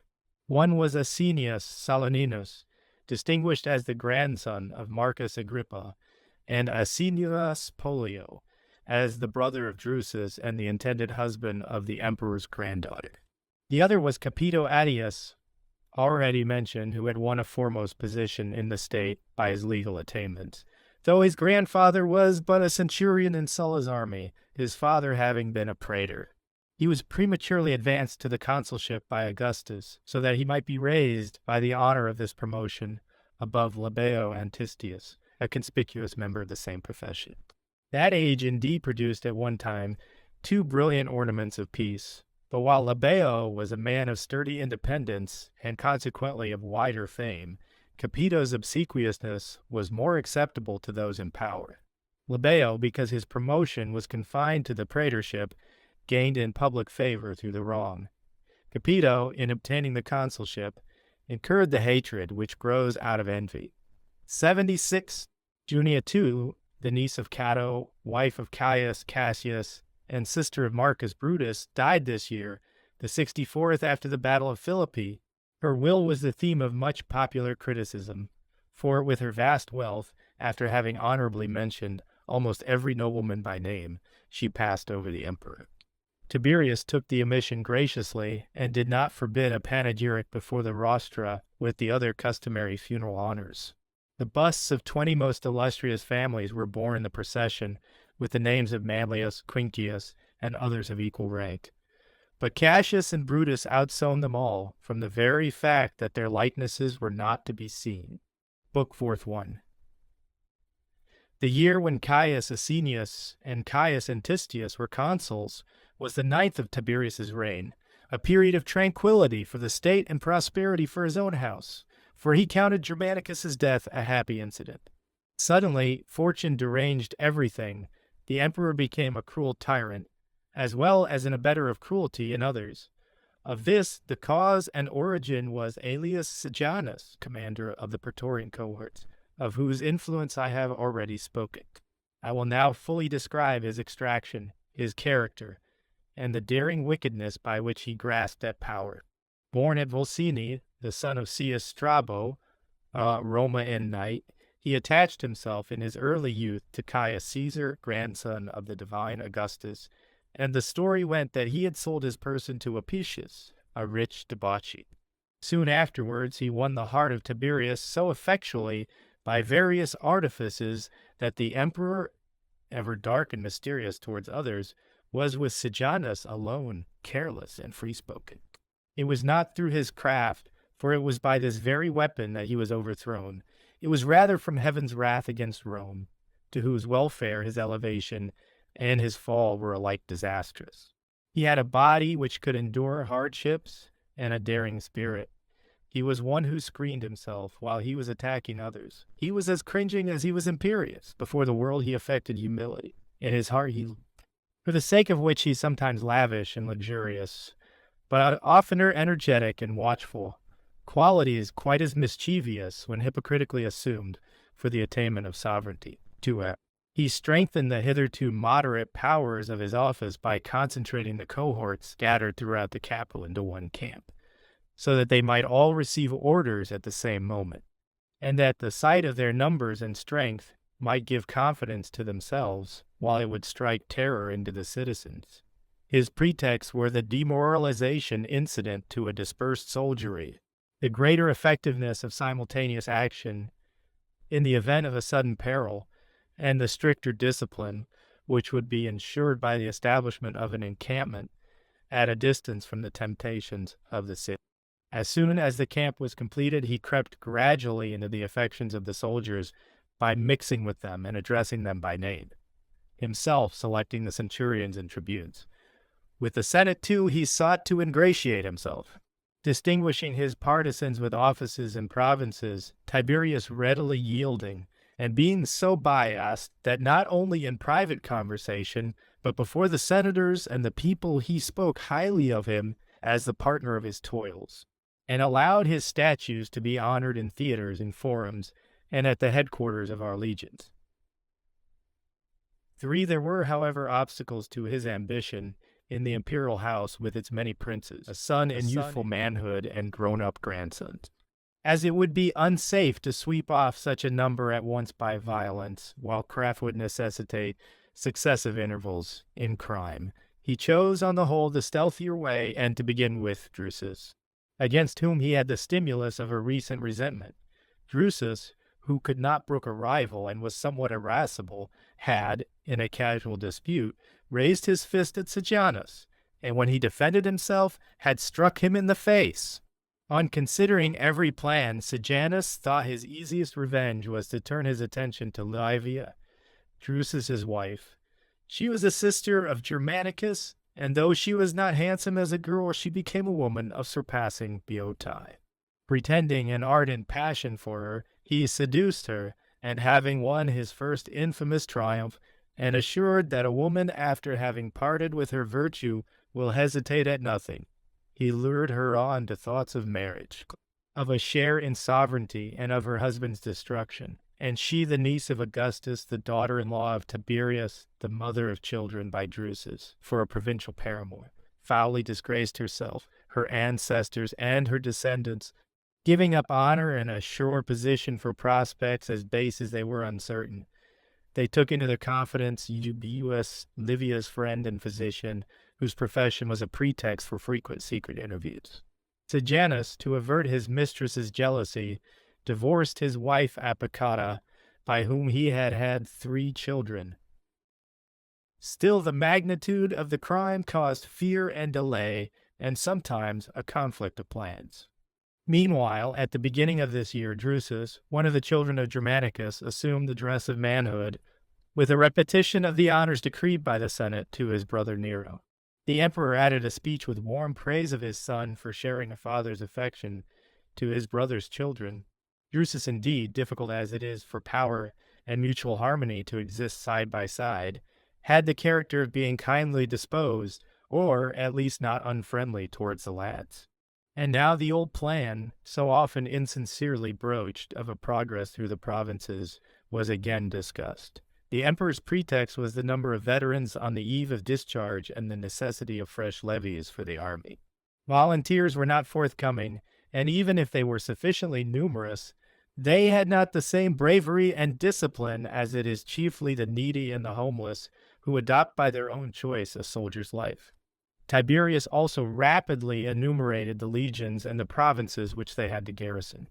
I too ought, I think, to go through these details, and thus show what forces Rome then had under arms, what kings were our allies, and how much narrower then were the limits of our empire.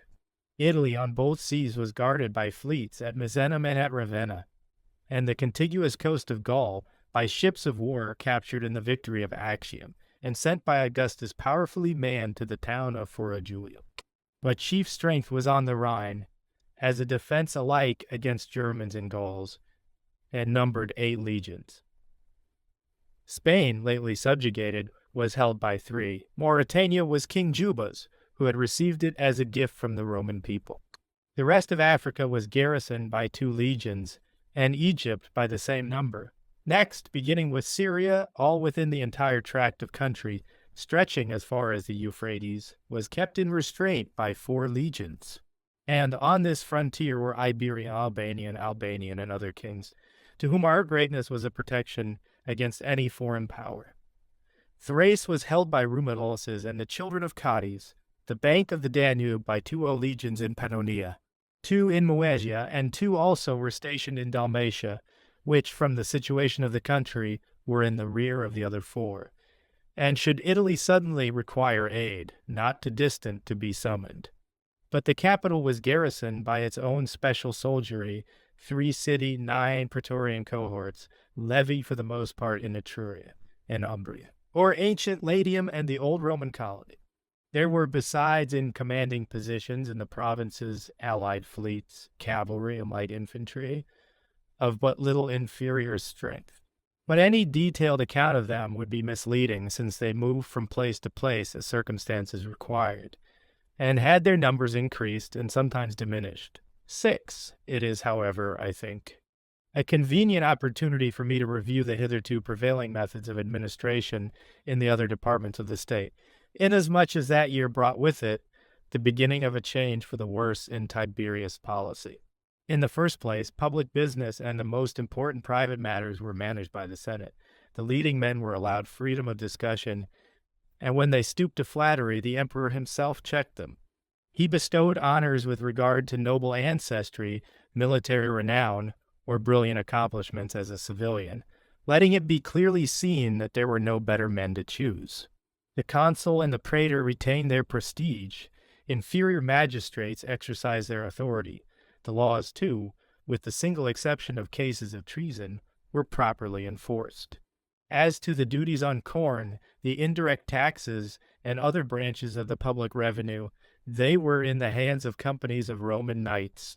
The emperor entrusted his own property to men of the most tried integrity, or to persons known only by their general reputation, and once appointed they were retained without any limitation, so that most of them grew old in the same employments. The city populace indeed suffered much from high prices, but this was no fault of the emperor, who actually endeavored to counteract barren soils and stormy seas with every resource of wealth and foresight. And he was also careful not to distress the provinces by new burdens, and to see that in bearing the old they were safe from any rapacity or oppression on the part of governors. Corporal punishments and confiscations of property were unknown. The emperor had only a few estates in Italy, slaves on a moderate scale, and his household was confined to a few freedmen. If ever he had a dispute with a private person, it was decided in the law courts. All this, not indeed with any graciousness, but in a blunt fashion which often alarmed, he still kept up until the death of Drusus changed everything. While he lived, the system continued, because Sejanus, as yet only in the beginning of his power, wished to be known as an upright counselor, and there was one whose vengeance he dreaded, who did not conceal his hatred and incessantly complained that a stranger was invited to assist in the government while the emperor's son was alive. How near was the step of declaring the stranger a colleague? Ambition at first had a steep path before it. When once the way had been entered, zealous adherents were forthcoming, already, at the pleasure of the commander of the guards.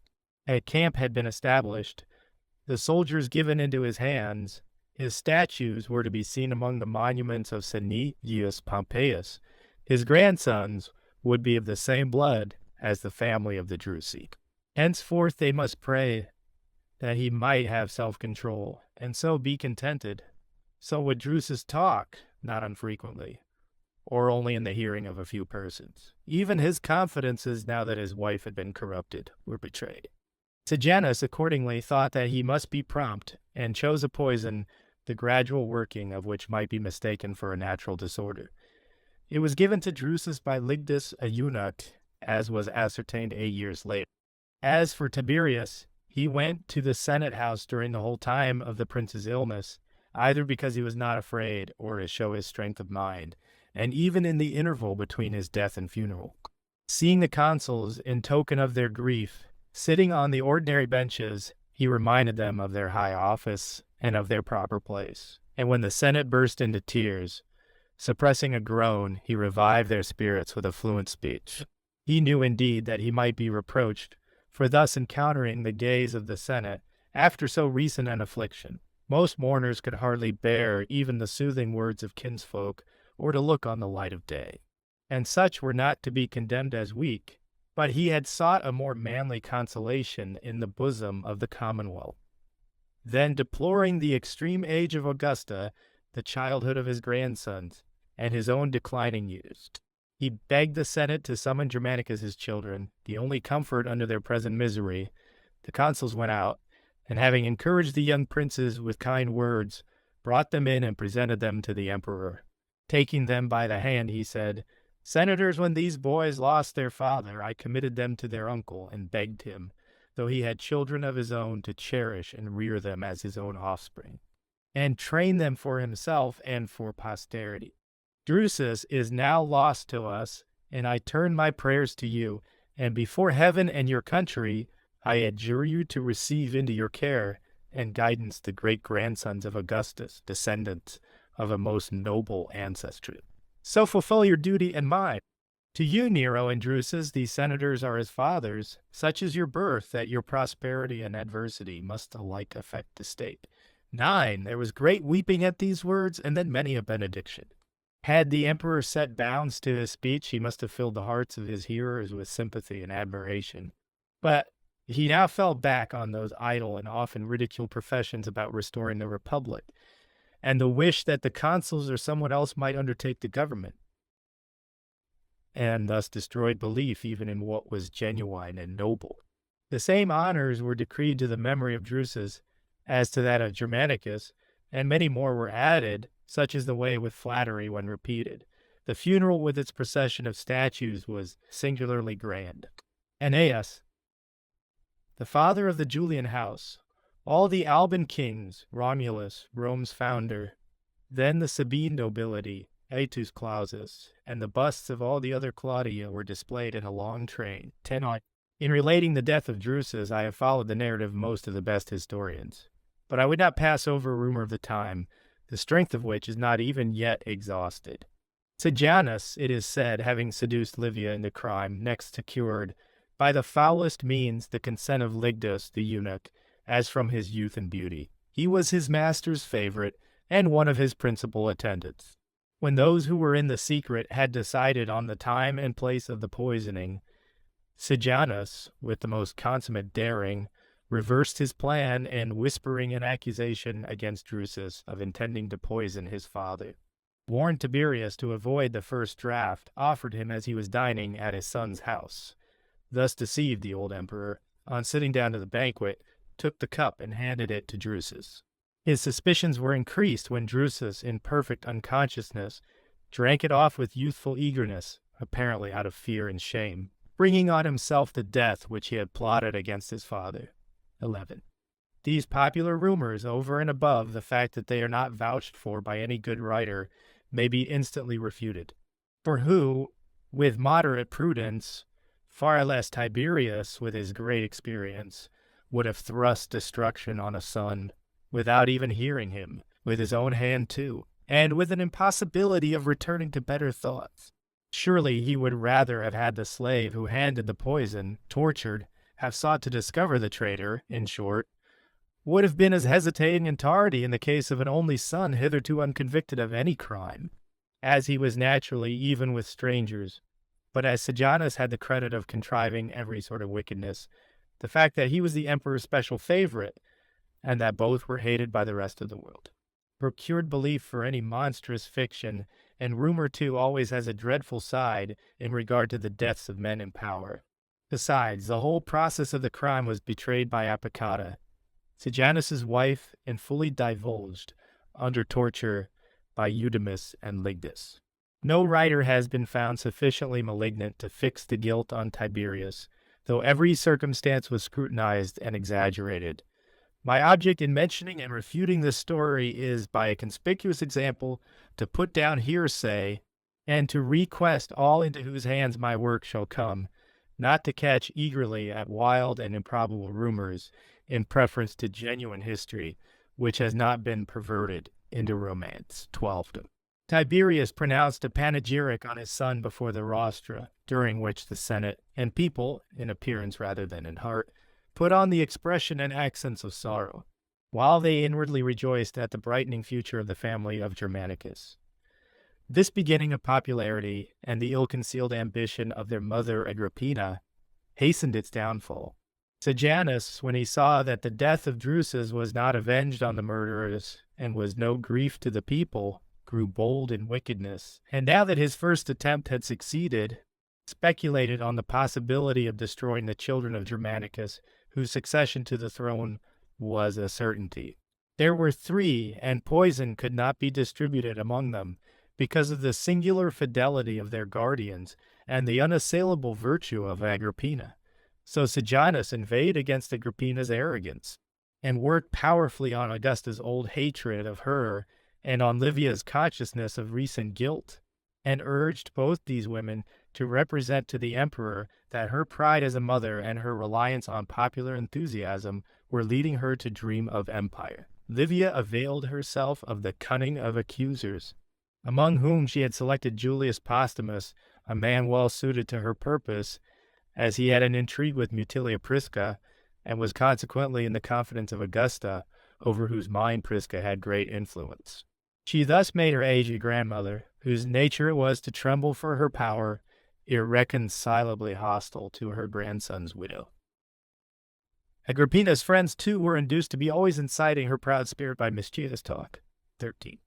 Tiberius, meanwhile, who did not relax his attention to business and found solace in his work, occupied himself with the causes of citizens at Rome and with petitions from allies. Decrees of the Senate were passed at his proposal for relieving the cities of Sibera and Aegium in Asia and Achaia, which had suffered from earthquakes, by a remission of 3 years' tribute.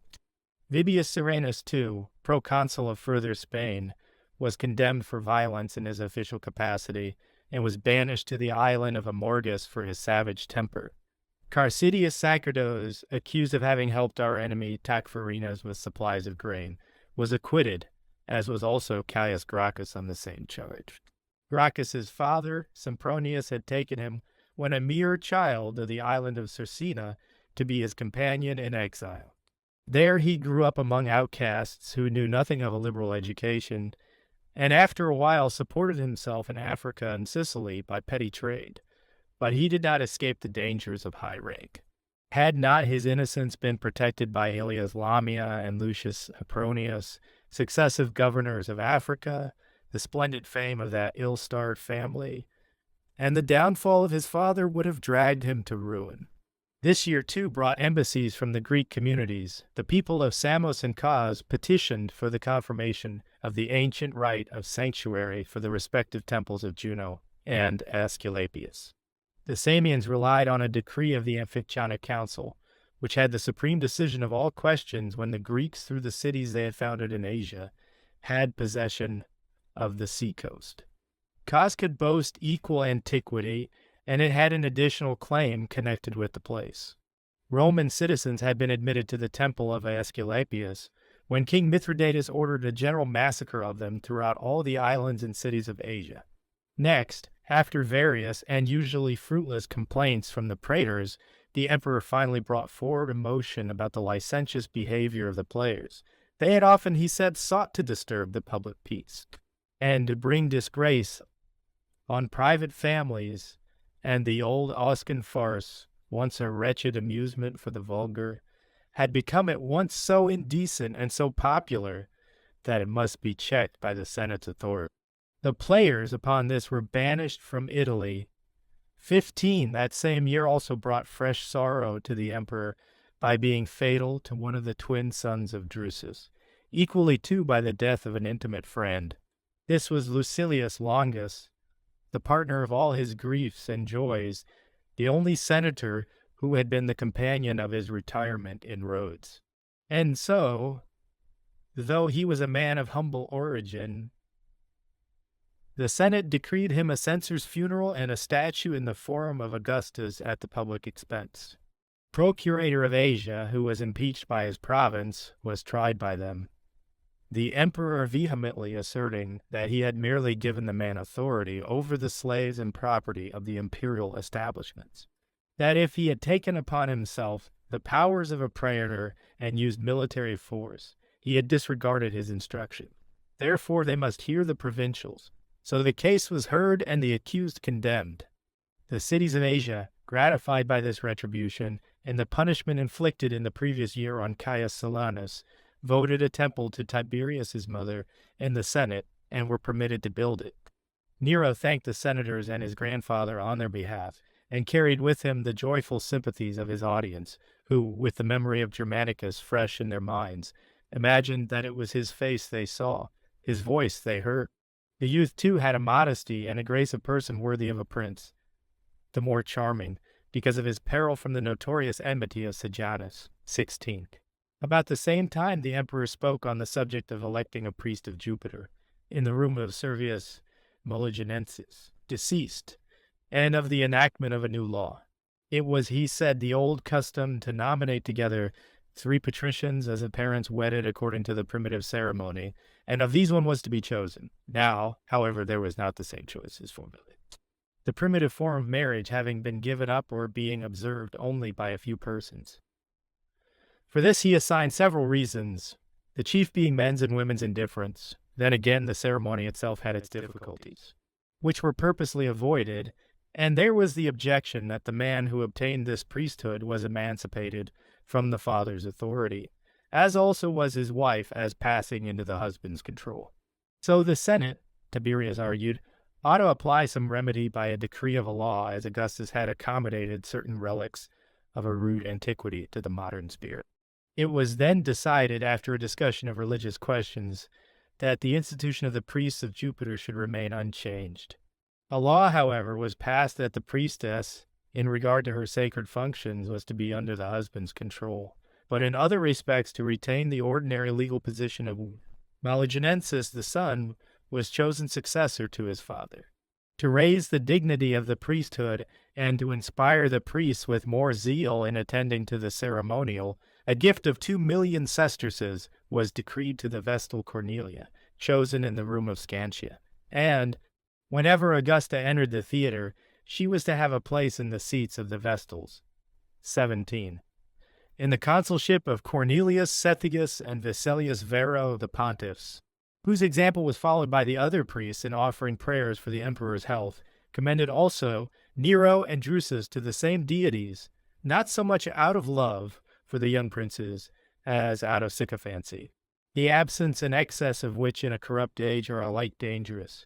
Tiberius, indeed, who was never friendly to the house of Germanicus, was then vexed beyond endurance at their youth being honored equally with his declining years. He summoned the pontiffs and asked them whether it was to the entreaties or the threats of Agrippina that they had made this concession.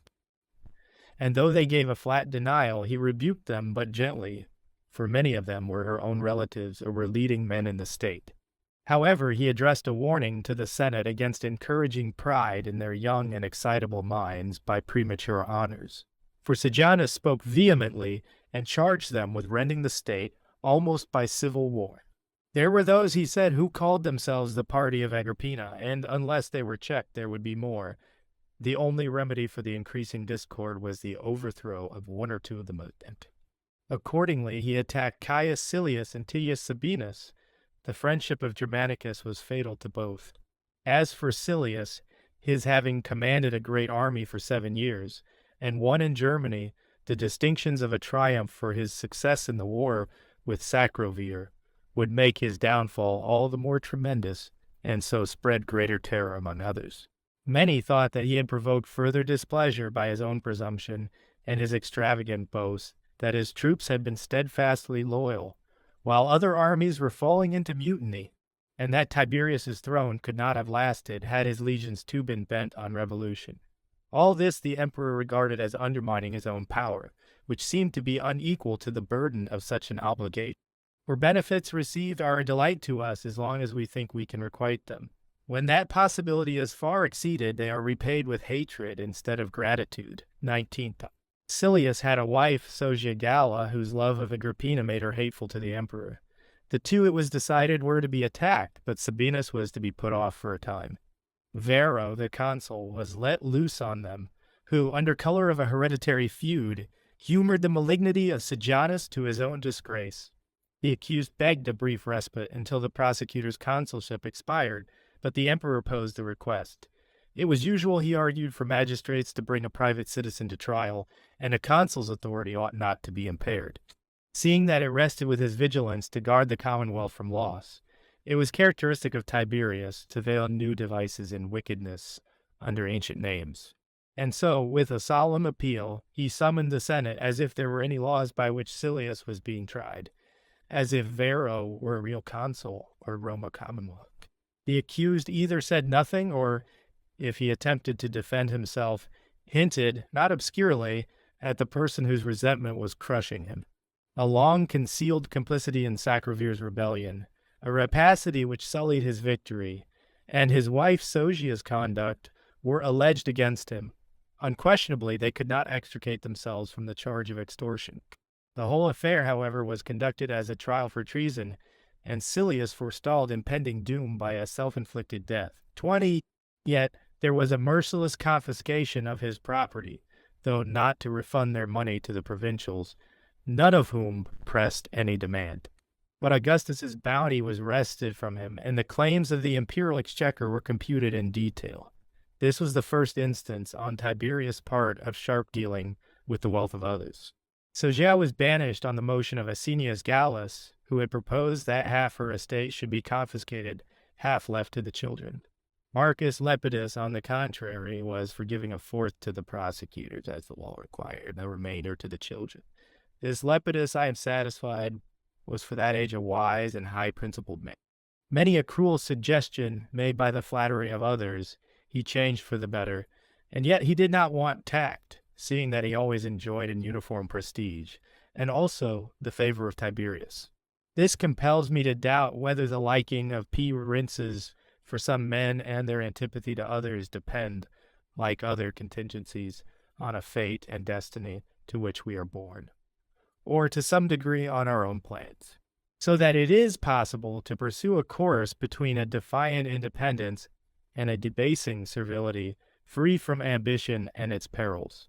Messallinus Cotta, of equally illustrious ancestry as Lepidus, but wholly different in disposition, proposed that the Senate should pass a decree providing that even innocent governors, who knew nothing of the delinquencies of others, should be punished for their wives' offenses in the provinces as much as for their own. 21.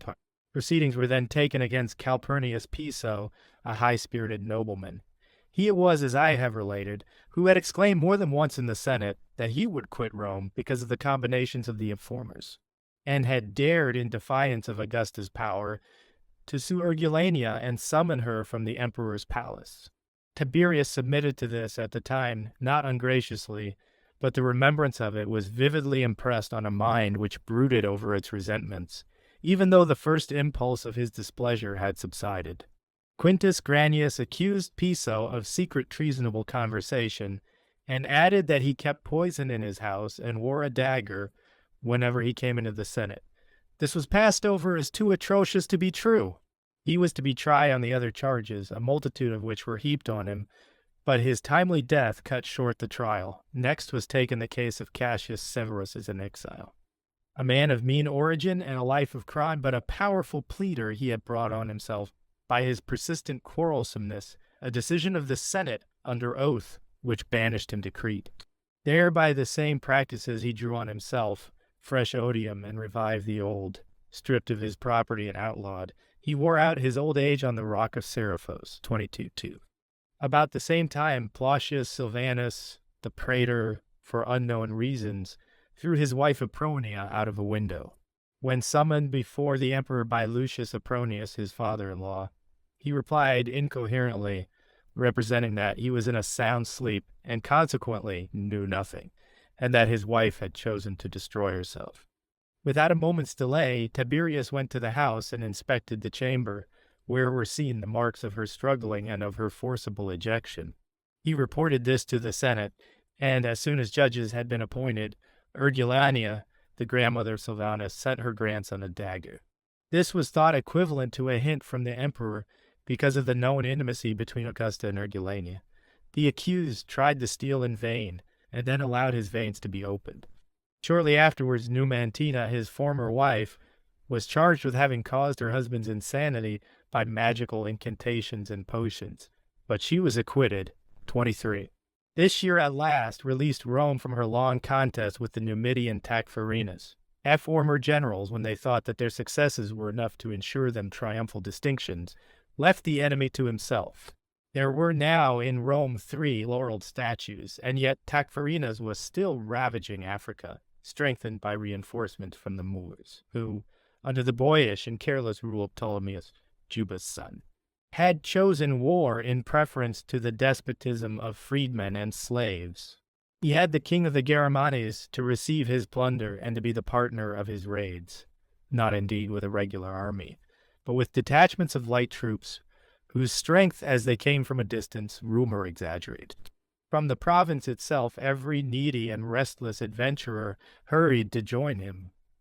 For the emperor, as if not an enemy remained in Africa after the achievements of Blasius, had ordered the 9th Legion home, and Publius Dolabella proconsul that year, had not dared to retain it because he feared the sovereign's orders more than the risks of war. 24 Tacfarinas accordingly spread rumors that elsewhere also nations were rending the empire of Rome, and that therefore her soldiers were gradually retiring from Africa, and that the rest might be cut off by a strong effort on the part of all who love freedom more than slavery.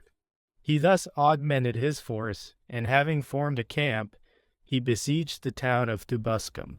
Dolabella, meanwhile, collecting all the troops on the spot, raised the siege at his first approach by the terror of the Roman name, and because the Numidians cannot stand against the charge of infantry. He then fortified suitable positions, and at the same time beheaded some chiefs of the Musalami who were on the verge of rebellion. Next, as several expeditions against Tacfarinas had proved the uselessness of following up the enemy's desultory movements with the attack of heavy troops from a single point, he summoned to his aid King Ptolemaeus and his people, and equipped 4 columns under the command of his lieutenants and tribunes. Marauding parties were also led by picked Moors, Dolabella in person directing every operation. 25. Soon afterwards, news came that the Numidians had fixed their tents and encamped near a half-demolished fortress, by name Osea, to which they had themselves formerly set fire, and on the position of which they relied, as it was enclosed by vast forests. Immediately the light infantry and cavalry, without knowing whither they were being led, were hurried along at quick march. Day dawned, and with the sound of trumpets and fierce shouts, they were on the half-asleep barbarians whose horses were tethered or roaming over distant pastures. On the Roman side, the infantry was in close array, the cavalry in its squadrons, everything prepared for an engagement, while the enemy, utterly surprised, without arms, order, or plan, were seized, slaughtered, or captured like cattle. The infuriated soldiers, remembering their hardships, and how often the longed-for conflict had been eluded, sated themselves to a man with vengeance and bloodshed. The word went through the companies that all were to aim at securing Tacfarinas, whom, after so many battles, they knew well, as there would be no rest from war except by the destruction of the enemy's leader. Tacfarinas, his guards slain round him, his son a prisoner, and the Romans bursting on him from every side, rushed on the darts, and by a death which was not unavenged, escaped captivity. 26. Dolabella asked for triumphal distinctions, but was refused by Tiberius, out of compliment to Sejanus, the glory of whose uncle Blazes he did not wish to be forgotten. But this did not make Blazes more famous, while the refusal of the honor heightened Dolabella's renown. He had, in fact, with a smaller army, brought back with him illustrious prisoners, and the fame of having slain the enemy's leader and terminated the war. In his train were envoys from the Garamantes, a rare spectacle in Rome. The nation, in its terror at the destruction of Tacfarinas and innocent of any guilty intention, had sent them to crave pardon of the Roman people. And now that this war had proved the zealous loyalty of Ptolemaeus, a custom of antiquity was revived, and one of the senators was sent to present him with an ivory scepter and an embroidered robe, gifts anciently bestowed by the Senate, and to confer on him the titles of king, ally, and friend. 27. The same summer, the germs of a slave war in Italy were crushed by a fortunate accident. The originator of the movement was Titus Curtisius, once a soldier of the Praetorian Guard. First, by secret meetings at Brundisium and the neighboring towns, then by placards publicly exhibited, he incited the rural and savage slave population of the remote forest to assert their freedom. By divine providence, 3 vessels came to land for the use of those who traversed that sea. In the same part of the country, too, was Curtius Lupus, the quaestor, who, according to ancient precedent, had had the charge of the woodland pastures assigned to him. Putting in motion a force of marines, he broke up the seditious combination in its very first beginnings. The emperor at once sent Stius, a tribune with a strong detachment, by whom the ringleader himself, with his most daring followers, were brought prisoners to Rome, where men already trembled at the vast scale of the slave establishments, in which there was an immense growth, while the freeborn populace daily decreased. 28. That same consulship witnessed a horrible instance of misery and brutality. A father as defendant, a son as prosecutor, Vibius Serenus was the name of both, were brought before the Senate. The father, dragged from exile in filth and squalor, now stood in irons while the son pleaded for his guilt. With studious elegance of dress and cheerful looks, the youth, at once accuser and witness, alleged a plot against the emperor, and that men had been sent to Gaul to excite rebellion, further adding that Caecilius Cornutus, an ex-praetor, had furnished money. Cornutus, weary of anxiety and feeling that peril was equivalent to ruin, hastened to destroy himself. But the accused, with fearless spirit, looked his son in the face, shook his chains, and appealed to the vengeance of the gods, with a prayer that they would restore him to his exile, where he might live far away from such practices, and that, as for his son, punishment might sooner or later overtake him.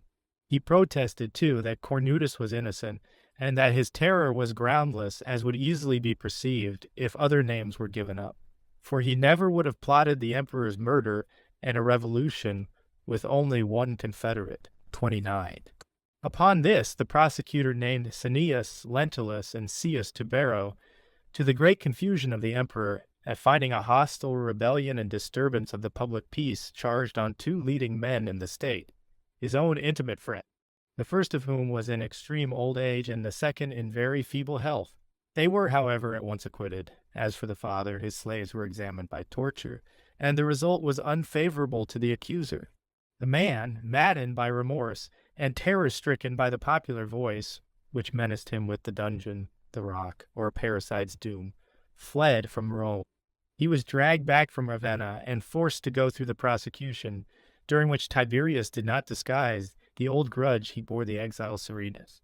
For after Libo's conviction, Serenus had sent the emperor a letter upbraiding him for not having rewarded his special zeal in that trial, with further hints more insolent than could be safely trusted to the easily offended ears of a despot.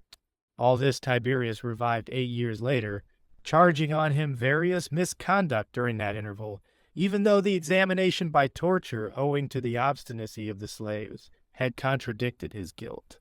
The Senate then gave their votes that Serenus should be punished according to ancient precedent, when the emperor, to soften the odium of the affair, interposed with his veto. Next, Gallus Asinius proposed that he should be confined in Gyros or Donusa, but this he rejected on the ground that both these islands were deficient in water, and that he whose life was spared ought to be allowed the necessaries of life. And so Serenus was conveyed back to Amorgus. In consequence of the suicide of Carnotus, it was proposed to deprive informers of their rewards whenever a person accused of treason put an end to his life by his own act before the completion of the trial. The motion was on the point of being carried when the emperor, with a harshness contrary to his manner, spoke openly for the informers, complaining that the laws would be ineffective, and the state brought to the verge of ruin. Better, he said, to subvert the constitution than to remove its guardians. Thus the informers, a class invented to destroy the commonwealth, and never in age controlled even by legal penalties, were stimulated by rewards. Some little joy broke this long succession of horrors. Caius Cominius, a Roman knight, was spared by the emperor, against whom he was convicted of having written libellous verses at the intercession of his brother, who was a senator. Hence, it seemed the more amazing that one who knew better things and the glory which waits on mercy should prefer harsher courses. He did not indeed err from dullness, and it is easy to see when the acts of a sovereign meet with genuine, and when with fictitious popularity. And even he himself, though usually artificial in manner, and though his words escaped him with a seeming struggle, spoke out freely and fluently whenever he came to a man's rescue. In another case, that of Publius Suilius, formerly quaestor to Germanicus, who was to be expelled from Italy on a conviction of having received money for a judicial decision, he held that the man ought to be banished to an island. And so intensely strong was his feeling that he bound the Senate by an oath that this was a state necessity. The act was thought cruel at the moment, but subsequently it redounded to his honor when Suilius returned from exile. The next age saw him in tremendous power and a venal creature of the Emperor Claudius, whose friendship he long used, with success, never for good. The same punishment was adjudged to Catus Firmius, a senator, for having, it was alleged, assailed his sister with a false charge of treason. Catus, as I have related, had drawn Libo into a snare and then destroyed him by an information. Tiberius, remembering this service, while he alleged other reasons, deprecated a sentence of exile, but did not oppose his expulsion from the Senate. 32. Much what I have related and shall have to relate may, perhaps, I am aware, seem petty trifles to record. But no one must compare my annals with the writings of those who have described Rome in old days. They told of great wars, of the storming of cities, of the defeat and capture of kings, or, whenever they turned by preference to home affairs, they related, with a free scope for digression, the strifes of consuls with tribunes, land, and corn laws, and the struggles between the commons and the aristocracy. My labors are circumscribed and inglorious. Peace wholly unbroken or but slightly disturbed, dismal misery in the capital, an emperor careless about the enlargement of the empire, such is my theme. Still, it will not be useless to study those at first sight, trifling events out of which the movements of vast changes often take their rise. 33. All nations and cities are ruled by the people, the nobility, or by one man. A constitution, formed by selection out of these elements, it is easy to commend but not to produce. Or if it is produced, it cannot be lasting. Formerly, when the people had power, or when the patricians were in the ascendant, the popular temper and the methods of controlling it had to be studied, and those who knew most accurately the spirit of the Senate and aristocracy had the credit of understanding the age and of being wise men. So now, after a revolution, so now, when Rome is nothing but the realm of a single despot, there must be good in carefully noting and recording this period, for it is but few who have the foresight to distinguish right from wrong, or what is sound from what is hurtful. While most men learn wisdom from the fortunes of others, still, though this is instructive, it gives very little pleasure. Descriptions of countries, the various incidents of battles, glorious deaths of great generals, enchain and refresh a reader's mind. I have to present in succession the merciless biddings of a tyrant, incessant prosecutions, faithless friendships, the ruin of innocence, the same causes issuing in the same results, and I am everywhere confronted by a wearisome monotony in my subject matter. Then again, an ancient historian has but few disparagers, and no one cares whether you praise more heartily the armies of Carthage or Rome. but of many who endured punishment or disgrace under Tiberius, the descendants yet survive. Or even though the families themselves may be now extinct, you will find those who, from a resemblance of character, imagine that the evil deeds of others are a reproach to themselves. Again, even honor and virtue make enemies, condemning, as they do, their opposites by too close a contrast. But I return to my work, 34.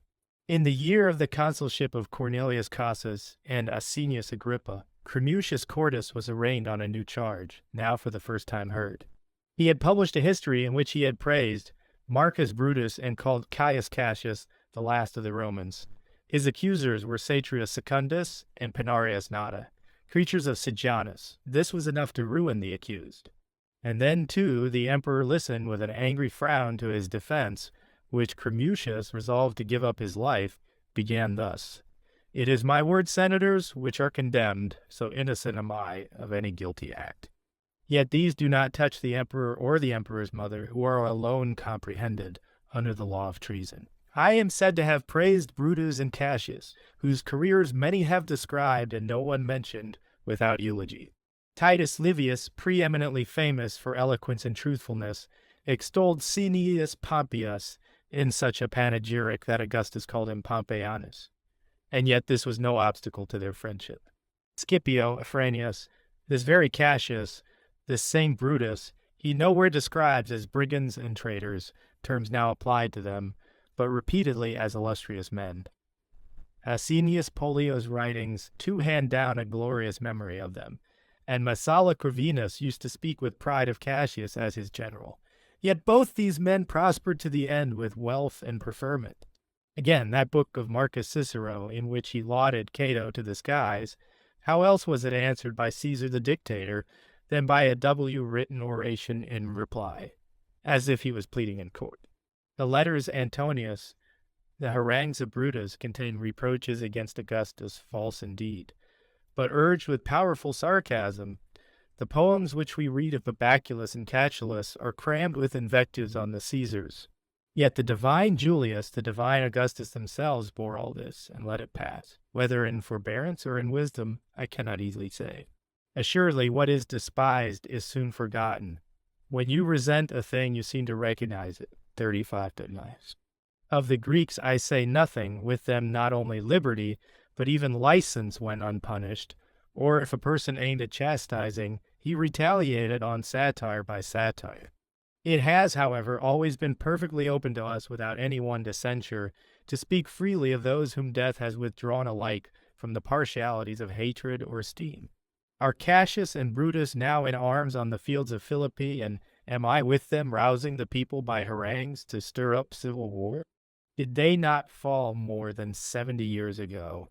And as they are known to us by statues which even the conqueror did not destroy, so too is not some portion of their memory preserved for us by historians. To every man posterity gives as due honor, and if a fatal sentence hangs over me, there will be those who will remember me as well as Cassius and Brutus. He then left the Senate and ended his life by starvation. His books, so the senators decreed, were to be burnt by the aediles, but some copies were left which were concealed and afterwards published. And so one is all the more inclined to laugh at the stupidity of men who suppose that the despotism of the present can actually efface the remembrances of the next generation. On the contrary, the persecution of genius fosters its influence. Foreign tyrants and all who have imitated their oppression have merely procured infamy for themselves and glory for their victims. 36.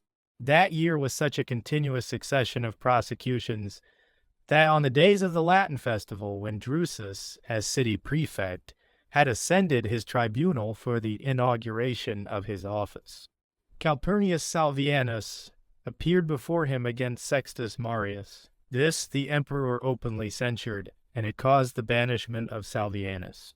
Next, the people of Cyzicus were accused of publicly neglecting the established worship of the divine Augustus, and also of acts of violence to Roman citizens. They were deprived of the franchise which they had earned during the war with Mithridates, when their city was besieged, and when they repulsed the king as much by their own bravery as by the aid of Lucullus. Then followed the acquittal of Fonteius Capito, the late proconsul of Asia, on proof that charges brought against him by Vibius Serenus were fictitious. Still, this did not injure Serenus, to whom public hatred was actually a protection. Indeed, any conspicuously restless informer was, so to say, inviolable. Only the insignificant and undistinguished were punished. 37. About the same time, further Spain sent a deputation to the Senate with a request to be allowed, after the example of Asia, to erect a temple to Tiberius and his mother. On this occasion, the emperor, who had generally a strong contempt for honor, and now thought it right to reply to the rumor which reproached him with having yielded to vanity, delivered the following speech. I am aware, senators, that many deplore my want of firmness in not having opposed a similar recent petition from the cities of Asia. I will therefore both explain the grounds of my previous silence and my intentions for the future. Inasmuch as the divine Augustus did not forbid the founding of a temple at Pergamos to himself and to the city of Rome, I who respect his law, all his actions and sayings, have the more readily followed a precedent once approved, seeing that with the worship of myself was linked an expression of reverence towards the Senate. But though it may be pardonable to have allowed this once, it would be a vain and arrogant thing to receive the sacred honor of images representing the divine throughout all the provinces, and the homage paid to Augustus will disappear if it is vulgarized by indiscriminate flattery. 38. For myself, senators, I am mortal and limited to the functions of humanity, content if I can adequately fill the highest place. Of this I solemnly assure you, and would have posterity remember it. They will more than sufficiently honor my memory by believing me to have been worthy of my ancestry, watchful over your interests, courageous in danger, fearless of enmity, when the state required it. These sentiments of your hearts are my temples, these my most glorious and abiding monuments. Those built of stone are despised as mere tombs, if the judgment of posterity passes into hatred. And therefore this is my prayer to our lives, our citizens, and to heaven itself, to the last, that, to my life's close, it grant me a tranquil mind which can discern alike human and divine claims. To the first, that, when I die, they honor my career and the reputation of my name with praise and kindly remembrance. Henceforth Tiberius, even in private conversations, persisted in showing contempt for such homage to himself. Some attributed this to modesty, many to self-distrust, a few to a mean spirit. The noblest men, it was said, have the loftiest aspirations, and so Hercules and Bacchus among the Greeks, and Quirinus among us, were enrolled in the number of gods. Augustus did better, seeing that he had aspired. All other things princes have, as a matter of course. One thing they ought insatiably to pursue, that their memory may be glorious. For to despise fame is to despise merit. 39. Sejanus, meanwhile, dazed by his extravagant prosperity and urged on too by a woman's passion, Livia now insisting on his promise of marriage, addressed a memorial to the emperor, for it was then the custom to apply to him by writing, even though he was at Rome. This petition was to the following effect: the kindness of Augustus, the father, and then the many favorable testimonies of Tiberius, the son, had engendered the habit of confiding his hopes and wishes to the ears of emperors as readily as to those of the gods. The splendor of high distinctions he had never craved. He had rather chosen watchings and hardships, like one of the common soldiers, for the emperor's safety. But there was one most glorious honor he had won, the reputation of being worthy of an alliance with a Caesar. This was the first motive of his ambition, as he had heard that Augustus, in marrying his daughter, had even entertained some thoughts of Roman knights. So if a husband were sought for Livia, he hoped Tiberius would bear in mind a friend who would find his reward simply in the glory of the alliance. He did not wish to rid himself of the duties imposed on him. He thought it enough for his family to be secured against the unjust displeasure of Agrippina, and this for the sake of his children. For as for himself, enough and more than enough for him would be a life completed while such a sovereign still reigned. 40 Tiberius in reply, after praising the loyal sentiments of Sejanus and briefly enumerating the favors he had bestowed on, asked time for impartial consideration, adding that while other men's plans depended on their ideas of their own interests, princes, who had to regulate their chief actions by public opinion, were in a different position. Hence, he said, I do not take refuge in an answer which it would be easy to return, that Livia can herself decide whether she considers that, after Drusus, she ought again to marry, or rather to endure life in the same home, and that she has in her mother and grandmother counselors nearer and dearer to her. I will deal more frankly. First, as to the enmity of Agrippina, I maintain that it will blaze out more fiercely if Livia's marriage rends, so to say, the house of the Caesars into two factions. Even as it is, feminine jealousies break out, and my grandsons are torn asunder by the strife. What will happen if the rivalry is rendered more intense by such a marriage? For you are mistaken, Sejanus, if you think that you will then remain in the same position, and that Livia, who has been the wife of Caius Caesar, and afterwards of Drusus, will have the inclination to pass her old age with a mere Roman knight. Though I might allow it, do you imagine it would be tolerated by those who have seen her brother, her father, and our ancestors in the highest offices of state? You indeed desire to keep within your station, but those magistrates and nobles who intrude on you against your wishes and consult you on all matters openly give out that you have long overstepped the rank of a knight and gone far beyond my father's friendships. And from their dislike of you they also condemn me. But you say Augustus had thoughts of giving his daughter to a Roman knight. Is it surprising that, with so many distracting cares, we're seeing, too, the immense elevation to which a man would be raised above others by such an alliance? He talked of Caius Proculius and certain persons of singularly quiet life, wholly free from political entanglements. Still, if the hesitation of Augustus is to influence us, how much stronger is the fact that he bestowed his daughter on Marcus Agrippa, then on myself.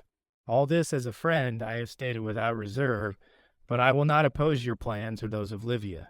My own earnest thoughts and the ties with which I am still purposing to unite you to myself, I shall for the present forbear to explain. This only I will declare, that nothing is too grand to be deserved by your merits and your goodwill towards me. When an opportunity presents itself, either in the Senate or in a popular assembly, I shall not be silent. 41. Sejanus, no longer thinking of his marriage, but filled with a deeper alarm, rejoined by deprecating the whispers of suspicion, popular rumor, and the gathering storm of odium, that he might not impair his influence by closing his doors on the throngs of his many visitors, or strengthen the hands of accusers by admitting them. He made it his aim to induce Tiberius to live in some charming spot at a distance from Rome. In this he foresaw several advantages. Access to the emperor would be under his own control, and letters, for the most part being conveyed by soldiers, would pass through his hand. Caesar, too, who was already in the decline of life, would soon, when enervated by retirement, more readily transfer to him the functions of empire. Envy towards himself would be lessened when there was an end to his crowded levies, and the reality of power would be increased by the removal of its empty show.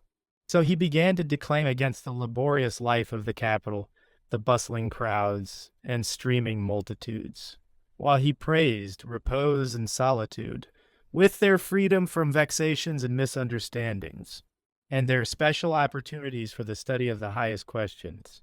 42. It happened that the trial at this time of Votinus Montanus, a popular wit, convinced the hesitating Tiberius that he ought to shun all assemblies of the Senate, where speeches often true and offensive were flung in his very face.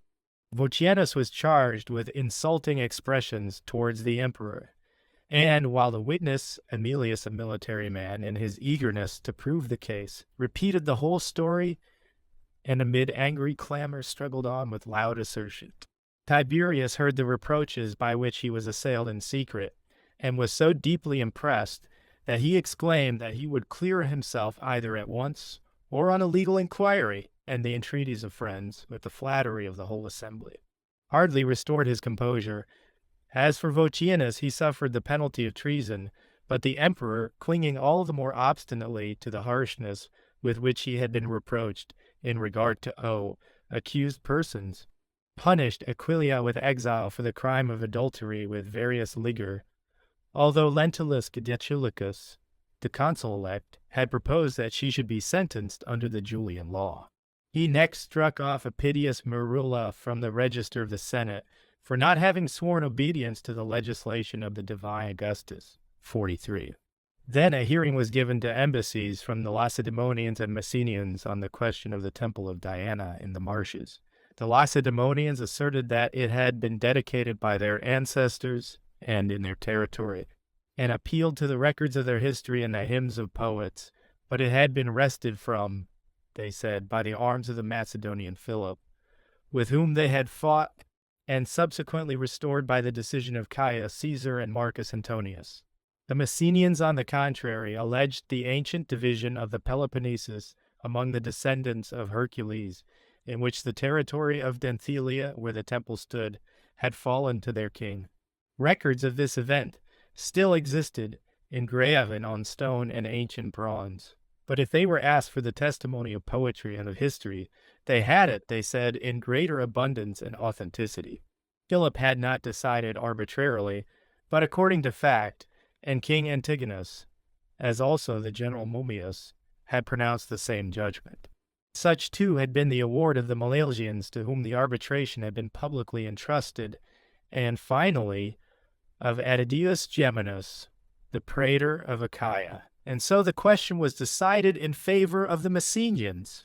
Next, the people of Segesta petitioned for the restoration of the Temple of Venus at Mount Eryx, which had fallen to ruin from its antiquity. They repeated the well-known story of its origin, which delighted Tiberius. He undertook the work willingly, as being a kinsman of the goddess.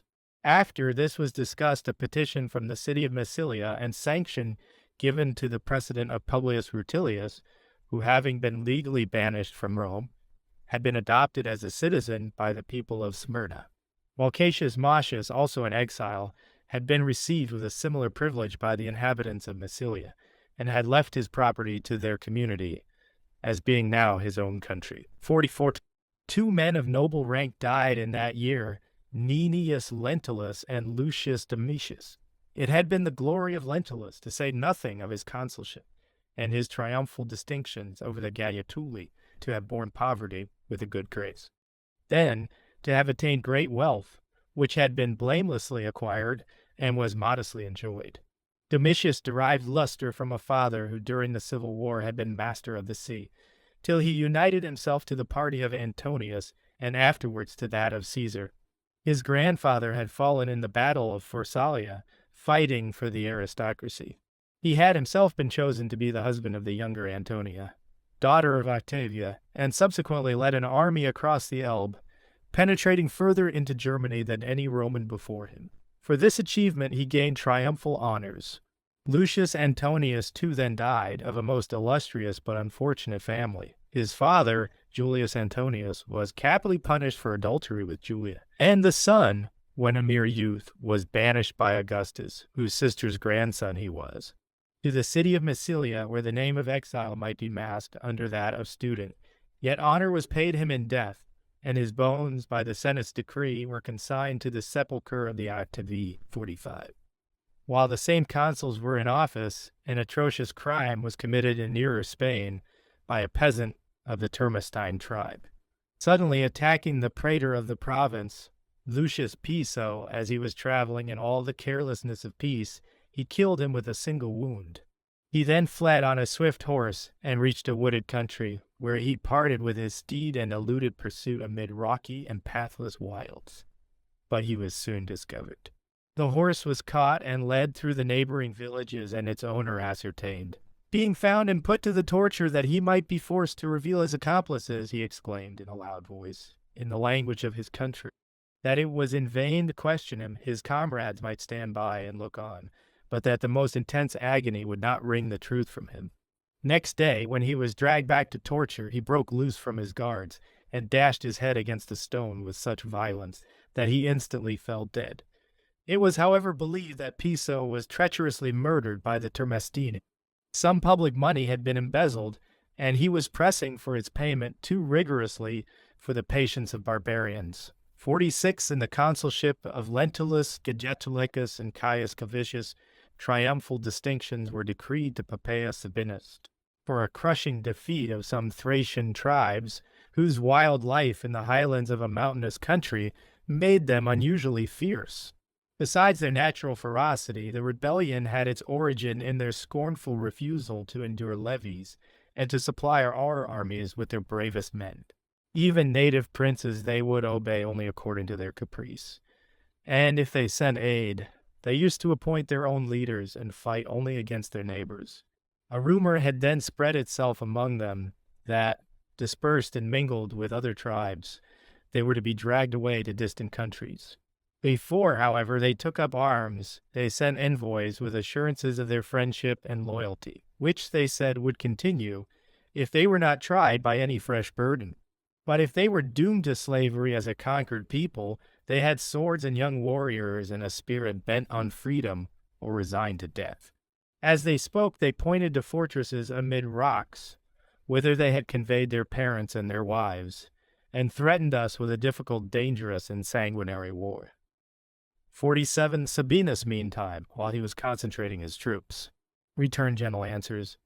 But on the arrival of Pomponius Labeo with a legion from Moesia, and of King Rumetalces with some reinforcements from his subjects, who had not thrown off their allegiance with these and the force he had on the spot, he advanced on the enemy, who were drawn up in some wooded defiles. Some ventured to show themselves on the open hills. These the Roman general approached in fighting order and easily dislodged them, with only a small slaughter of the barbarians, who had not far to flee. In this position he soon established a camp, and held with a strong detachment a narrow and unbroken mountain ridge, stretching as far as the next fortress, which was garrisoned by a large force of armed soldiers along with some irregulars. Against the boldest of these, who after the manner of their country were disporting themselves with songs and dances in front of the rampart, he sent some picked archers, who, discharging distant volleys, inflicted many wounds without loss to themselves. As they advanced, a sudden sortie put them to the rout, and they fell back on the support of a Shagambrian cohort, drawn up at no great distance by the Roman general, ready for any emergency and as terrible as the foe, with the noise of their war songs and the clashing of their arms. 48. He then moved his camp near to the enemy, leaving in his former entrenchments the Thracians who, as I have mentioned, were with us. These had permission to ravage, burn, and plunder, provided they confined their forays to daylight and passed the night securely and vigilantly in their camp. This, at first, they strictly observed. Soon they resigned themselves to enjoyment, and, enriched by plunder, they neglected their guards, and amid feasts and mirth sank down in the carelessness of the banquet of sleep and of wine. So the enemy, apprised of their heedlessness, prepared 2 detachments, one of which was to attack the plunderers, the other to fall on the Roman camp, not with the hope of taking it, but to hinder the din of the other battle from being heard by our soldiers, who, with shouts and missiles around them, would be all intent on their own peril. Night, too, was chosen for the movement to increase the panic. Those, however, who tried to storm the entrenchment of the legions were easily repulsed.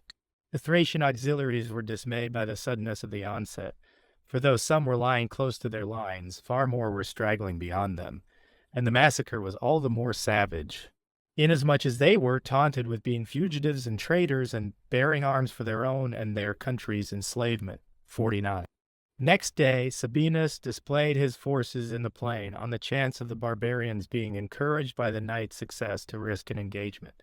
Finding that they did not quit the fortress and the adjoining hills, he began a siege by means of the works which he had opportunely began to construct. Then he drew a fosse and stockade, enclosing an extent of 4 miles, and by degrees contracted and narrowed his lines. With the view of cutting off their water and forage, he also threw up a rampart, from which to discharge stones, darts, and brands on the enemy, who was now within range. It was thirst, however, which chiefly distressed them, for there was only one spring for the use of a vast multitude of soldiers and non-combatants. Their cattle, too, penned up close to them after the fashion of barbarians, were dying of want of fodder. Near them lay human bodies which had perished from wounds or thirst, and the whole place was befouled with rotting carcasses and stench and infection. To their confusion was added the growing misery of discord, some thinking of surrender, others of destruction by mutual blows. Some there were who suggested a sortie instead of an unavenged death, and these were all men of spirit, though they differed in their plans. 50, one of their chiefs, Dinis. An old man who well knew by long experience both the strength and clemency of Rome, maintained that they must lay down their arms, this being the only remedy for their wretched plight. And he was the first to give himself up with his wife and children to the conqueror. He was followed by all whom age or sex unfitted for war, by all too who had a stronger love of life than of renown. The young were divided between Tarsa and Cheresis, both of whom had resolved to fall together with their freedom. Tarsa, however, kept urging them to speedy death and to the instant breaking off of all hope and fear, and, by way of example, plunged his sword into his heart. And there were some who chose the same death. Cheresis and his band waited for night, not without the knowledge of our general. Consequently, the sentries were strengthened with denser masses of troops. Night was coming on with a fierce storm, and the foe one moment with a tumultuous uproar. Another in awful silence had perplexed the besiegers when Sabinus went round the camp, entreating the men not to give a chance to their stealthy assailants by heeding embarrassing noises or being deceived by quiet, but to keep everyone to his post without moving or discharging their darts on false alarms. 51. The barbarians meanwhile rushed down with their bands, now hurling at the entrenchment stones, such as the hand could grasp, stakes with points hardened by fire, and boughs lopped from oaks, now filling up the fosses with bushes and hurdles and dead bodies, while others advanced up to the breastwork with bridges and ladders which they had constructed for the occasion, seized it, tore it down, and came to close quarters with the defenders. Our soldiers on the other side drove them back with missiles, repelled them with their shields, and covered them with a storm of long siege javelins and heaps of stones. Success already gained, and the more marked disgrace which would follow repulse, were a stimulus to the Romans, while the courage of the foe was heightened by this last chance of deliverance, and the presence of many mothers and wives, with mournful cries.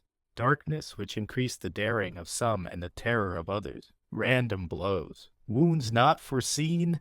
Failure to recognize friend or enemy. Echoes, seemingly in their rear from the winding mountain valleys, spread such confusion that the Romans abandoned some of their lines in the belief that they had been stormed.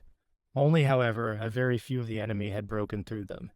The rest, after their bravest men had been beaten back or wounded, were towards daybreak pushed back to the upper part of the fortress, and there at last compelled to surrender. Then the immediate neighborhood, by the voluntary action of the inhabitants, submitted. The early and severe winter of Mount Haemus saved the rest of the population from being reduced by assault or blockade. 52. At Rome, meanwhile, besides the shocks already sustained by the imperial house, came the first step towards the destruction of Agrippina Claudia Pulchra, her cousin being prosecuted by Domitius Afer. Lately a praetor, a man of but moderate position and eager to become notorious by any sort of deed, Afer charged her with unchastity, with having Furnius for her paramour, and with attempts on the emperor by poison and sorcery. Agrippina, always impetuous, and now kindled into fury by the peril of her kinswoman, went straight to Tiberius and found him, as it happened, offering a sacrifice to his father. This provoked an indignant outburst. "It is not," she exclaimed, "for the same man to slay victims to the divine Augustus and to persecute his posterity. The celestial spirit has not transferred itself to the mute statue. Here is the true image, sprung of heavenly blood, and she perceives her danger and assumes its mournful emblems. Pulchra's name is a mere blind. The only reason for her destruction is that she has, in utter folly, selected Agrippina for her admiration, forgetting that Socia was thereby ruined." These words wrung from the emperor one of the rare utterances of that inscrutable breast. He rebuked Agrippina with a Greek verse, and reminded her that she was not wronged, because she was not a queen. Pulchra and Furnius were condemned. Afer was ranked with the foremost orators for the ability which he displayed, and which won strong praise from Tiberius, who pronounced him a speaker of natural genius. Henceforward, as a counsel for the defense or the prosecution, he enjoyed the fame of eloquence rather than of virtue, but old age robbed him of much of his speaking power, while, with a failing intellect, he was still impatient of silence. 53. Agrippina, in stubborn rage, with the grasp of disease yet on her, when the emperor came to see her, wept long and silently, and then began to mingle reproach and supplication. She begged him to relieve her loneliness and provide her with a husband.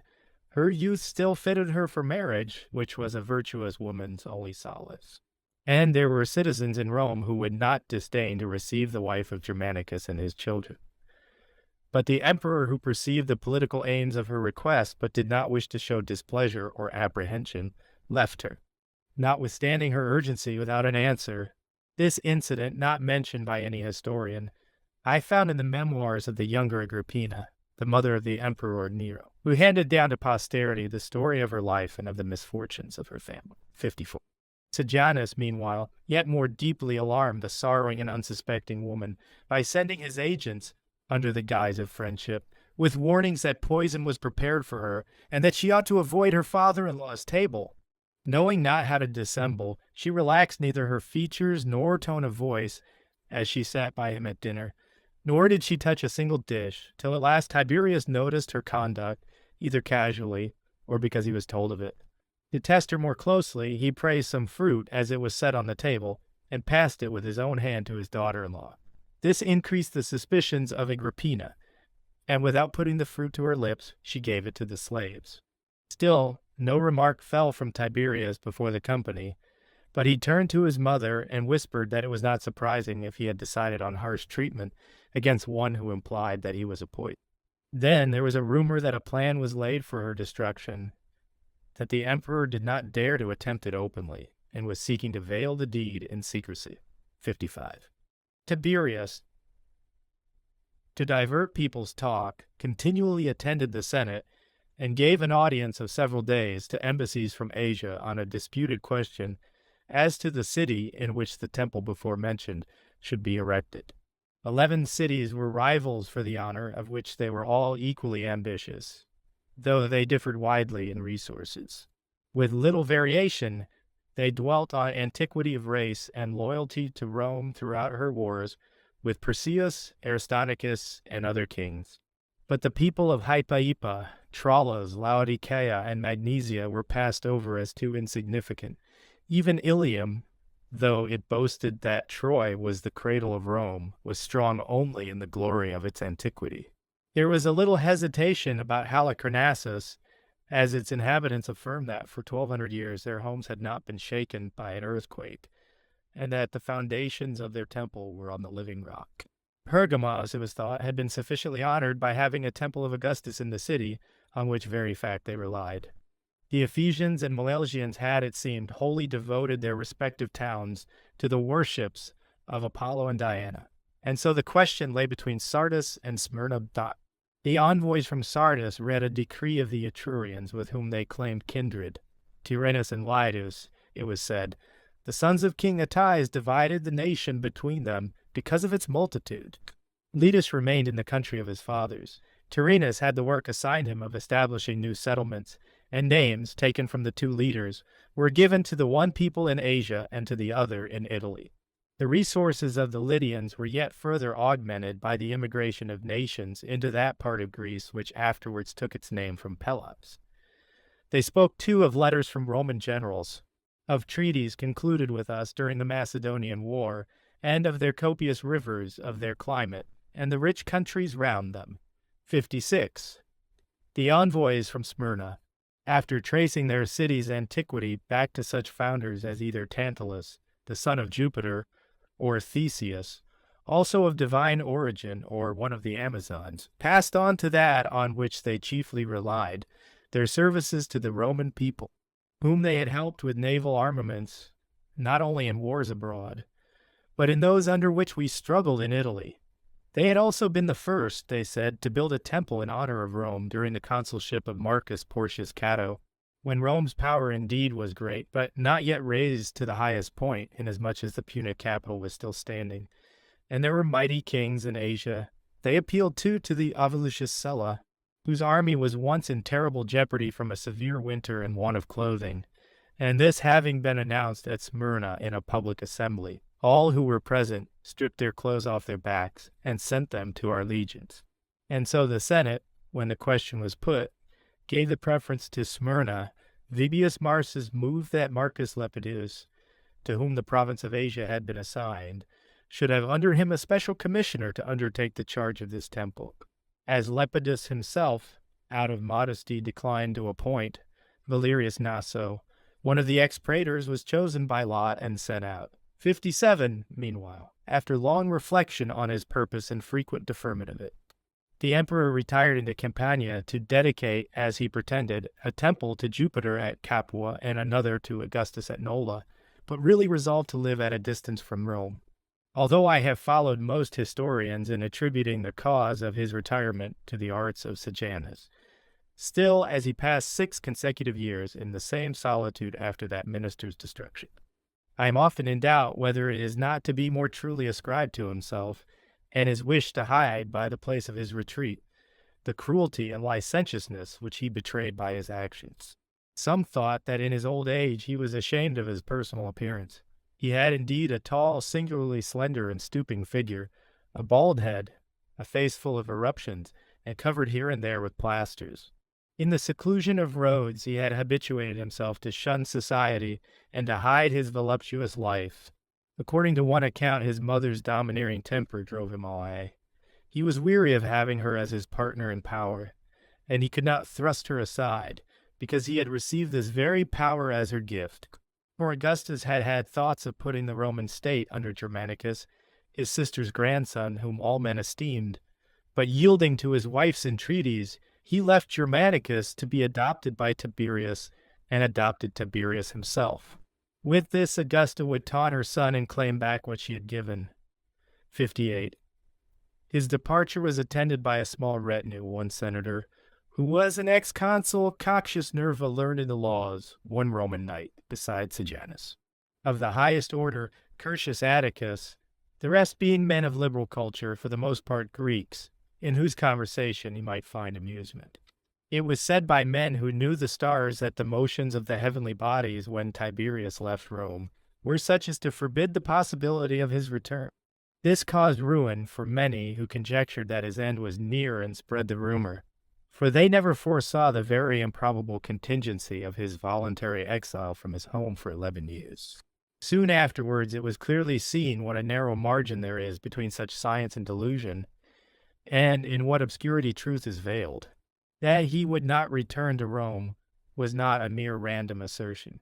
As to the rest, they were wholly in the dark, seeing that he lived to extreme old age in the country or on the coast near Rome, and often close to the very walls of the city. 59. It happened at this time that a perilous accident, which occurred to the emperor, strengthened vague rumors, and gave him grounds for trusting more fully in the friendship and fidelity of Sejanus. They were dining in a country house called the Cave, between the Gulf of Amyclae and the hills of Fundi, in a natural grotto. The rocks at its entrance suddenly fell in and crushed some of the attendants. There, upon panic, seized the whole company, and there was a general flight of the guests. Sejanus hung over the emperor, and with knee, face, and hand encountered the falling stones, and was found in this attitude by the soldiers who came to their rescue. After this he was greater than ever, and though his counsels were ruinous, he was listened to with confidence. As a man who had no care for himself, he pretended to act as a judge towards the children of Germanicus. After having suborned persons to assume the part of prosecutors and to inveigh specially against Nero, next in succession to the throne, who, though he had proper youthful modesty, often forgot present expediency, while freedmen and clients, eager to get power, incited him to display vigor and self-confidence. This, they said, was what the Roman people wished, what the armies desired, and Sejanus would not dare to oppose it, though now he insulted alike the tame spirit of the old emperor and the timidity of the young prince. 60. Nero, while he listened to this and liked talk, was not indeed inspired with any guilty ambition, but still occasionally there would break from him willful and thoughtless expressions, which spies about his person caught up and reported with exaggeration, and this he had no opportunity of rebutting. Then again, alarms under various forms were continually arising. One man would avoid meeting him, another, after returning a salutation, would instantly turn away. Many, after beginning a conversation, would instantly break it off, while Sejanus's friends would stand their ground and laugh at him. Tiberius indeed wore an angry frown or a treacherous smile. Whether the young prince spoke or held his tongue, silence and speech were alike criminal. Every night had its anxieties for his sleepless hours. His dreams and sighs were all made known by his wife to her mother, Livia, and by Livia to Sejanus. Nero's brother, Drusus Sejanus, actually drew into his scheme by holding out to him the prospect of becoming emperor through the removal of an elder brother, already all but fallen. The savage temper of Drusus, to say nothing of lust of power and the usual feuds between brothers, was inflamed with envy by the partiality of the mother, Agrippina, towards Nero. And yet Sejanus, while he favored Drusus, was not without thoughts of sowing the seeds of his future ruin, well knowing how very impetuous he was, and therefore the more exposed to treachery. Towards the close of the year died two distinguished men, Asinius Agrippa and Quintus Haterius. Agrippa was of illustrious rather than ancient ancestry, which his career did not disgrace. Haterius was of a senatorian family and famous for his eloquence while he lived, though the monuments would remain of his genius are not admired as of old. The truth is, he succeeded more by vehemence than by finish of style. While the research and labors of other authors are valued by an after age, the harmonious fluency of Haterius died with him. 62. 27 AD, in the year of the consulship of Marcus Licinius and Lucius Calpurnius, the losses of a great war were matched by an unexpected disaster, no sooner begun than ended. One Attilius of the freedman class, having undertaken to build an amphitheater at Fidenna for the exhibition of a show of gladiators, failed to lay a solid foundation to frame the wooden superstructure with beams of sufficient strength. For he had neither an abundance of wealth, nor zeal for public popularity, but he had simply sought the work for sordid gain. Thither flocked all who loved such sights, and who during the reign of Tiberius had been wholly debarred from such amusements. Men and women of every age crowding to the place because it was near Rome, and so the calamity was all the more fatal. The building was densely crowded. Then came a violent shock as it fell inwards or spread outwards, precipitating and burying an immense multitude, which was intently gazing on the show or standing round. Those who were crushed to death in the first moment of the accident had at least under such dreadful circumstances the advantage of escaping torture. More to be pitied were they who with limbs torn from them still retained life while they recognized their wives and children, by seeing them during the day and by hearing in the night their screams and groans. Soon all the neighbors in their excitement at the report were bewailing brothers, kinsmen, or parents. Even those whose friends or relatives were away from home for quite a different reason still trembled for them, and as it was not yet known who had been destroyed by the crash, suspense made the alarm more widespread. 63. As soon as they began to remove the debris, there was a rush to see the lifeless forms and much embracing and kissing. Often a dispute would arise when some distorted face, bearing, however, a general resemblance of form and age, had baffled their efforts at recognition. 50,000 persons were maimed or destroyed in this disaster.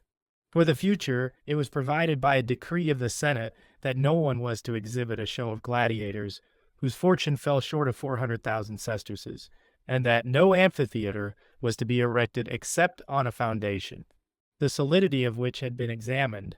Attilius was banished. At the moment of the calamity, the nobles threw open houses and supplied indiscriminately medicines and physicians, so that Rome then, notwithstanding her sorrowful aspect, bore a likeness to the manners of our forefathers, who after a great battle always relieved the wounded with their bounty and attentions. 64.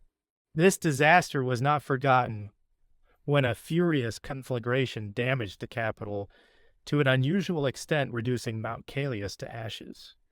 It was an ill-starred year, people began to say, and the emperor's purpose of leaving Rome must have been formed under evil omens. They began in vulgar fashion to trace ill luck to guilt when Tiberius checked them by distributing money in proportion to losses sustained. He received a vote of thanks in the Senate from its distinguished members and was applauded by the populace for having assisted with his liberality. without partiality or the solicitations of friends, strangers whom he had himself sought at. And proposals were also made that Mount Callias should for the future be called Mount Augustus, inasmuch as when all around was in flames, only a single statue of Tiberius in the house of one Junius, a senator, had remained uninjured. It was said had formerly happened to Claudia Quinta. Her statue, which had twice escaped the violence of fire, had been dedicated by her ancestors in the temple of the Mother of Gods. Hence, the Claudia had been accounted sacred and numbered among deities, and so additional sanctity ought to be given to a spot where heaven showed such honor to the emperor. 65 times. It will not be uninteresting to mention that Mount Callias was anciently known by the name of Circetilanus, because it grew oak timber in abundance, and was afterwards called Callias by Seals Vibena, who led the Etruscan people to the eye of Rome and had the place given him as a possession by Tarquinius Priscus or by some other of the kings. As to that point, historians differ. As to the rest, it is beyond a question that Vibena's numerous forces established themselves in the plain beneath, and in the neighborhood of the Forum, and that the Tuscan street was named after these strangers. 66. But though the zeal of the nobles and the bounty of the prince brought relief to suffering, yet every day a stronger and fiercer host of informers pursued its victims, without one alleviating circumstance. Quintilius Varus, a rich man and related to the emperor, was suddenly attacked by Demoius Afer, the successful prosecutor of Claudia Pulchra, his mother. And no one wondered that the needy adventurer of many years who had squandered his lately gotten recompense was now preparing himself for fresh iniquities. That Publius Dolabella should have associated himself in the prosecution was a marvel, for he was of illustrious ancestry, was allied to Varus, and was now himself seeking to destroy his own noble race, his own kindred.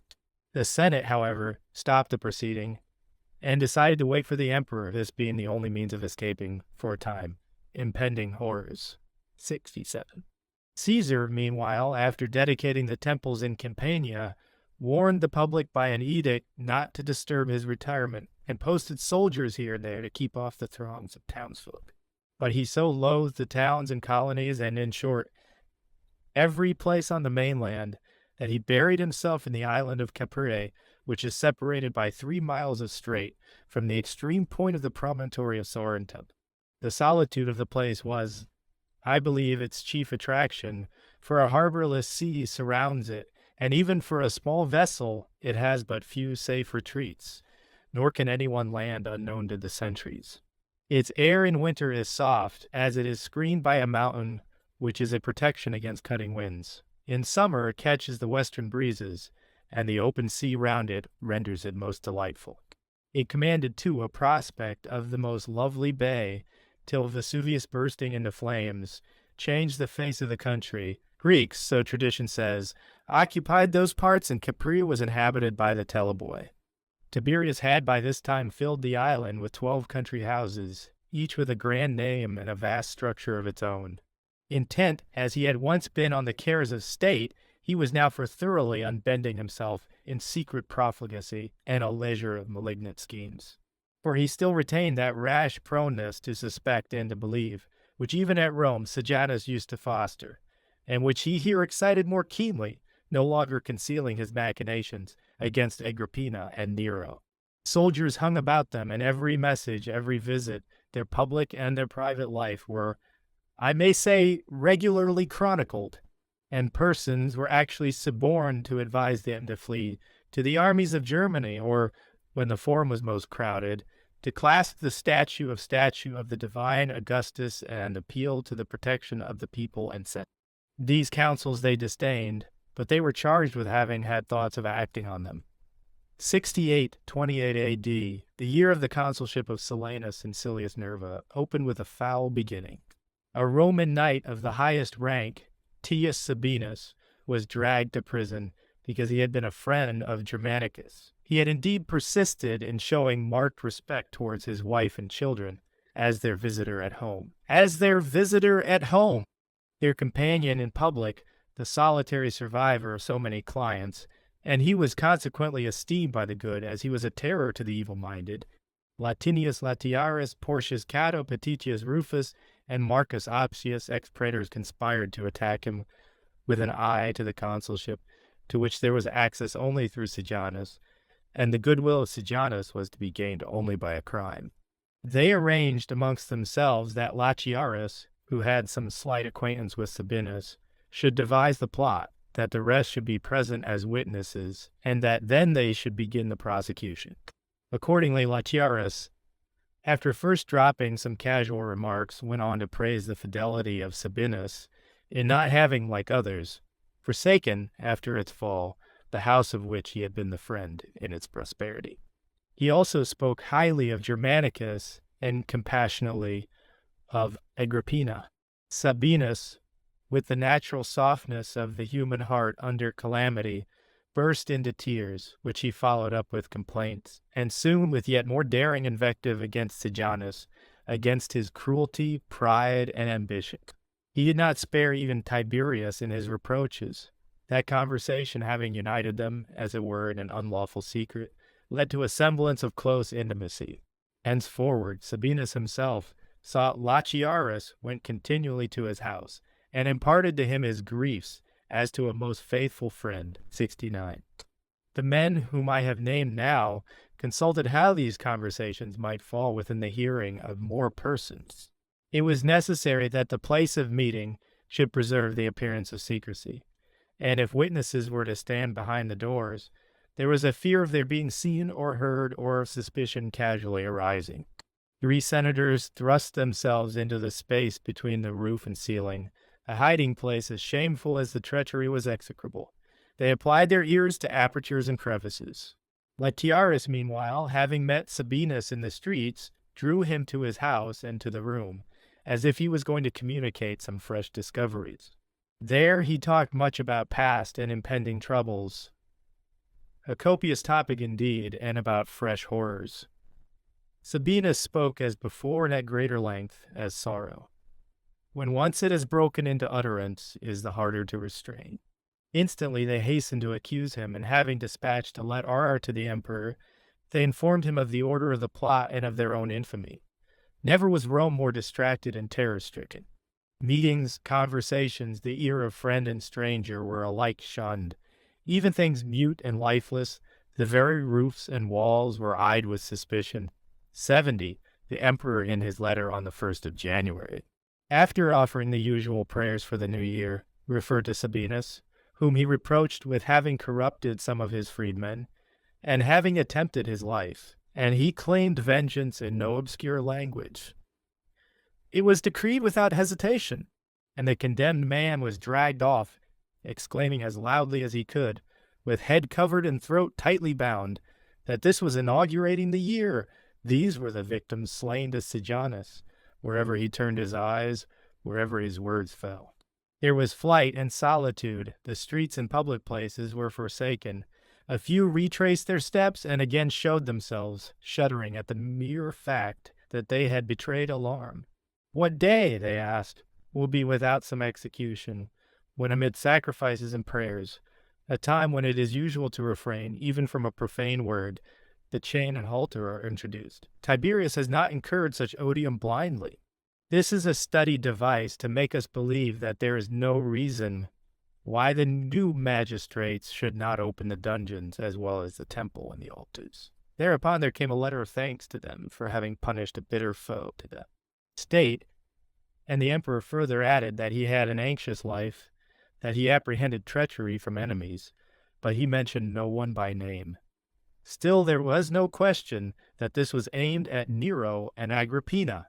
But for my plan of referring each event to its own year, I should feel a strong impulse to anticipate matters, and at once relate the deaths by which Latinius and Opsius and the other authors of this atrocious deed perished. Some after Caius became emperor, some even while Tiberius yet ruled. For although he would not have the instruments of his wickedness destroyed by others, he frequently, when he was tired of them, and fresh ones offered themselves for the same services, flung off the old, now become a mere incubus. But these and other punishments of guilty men I shall describe in due course.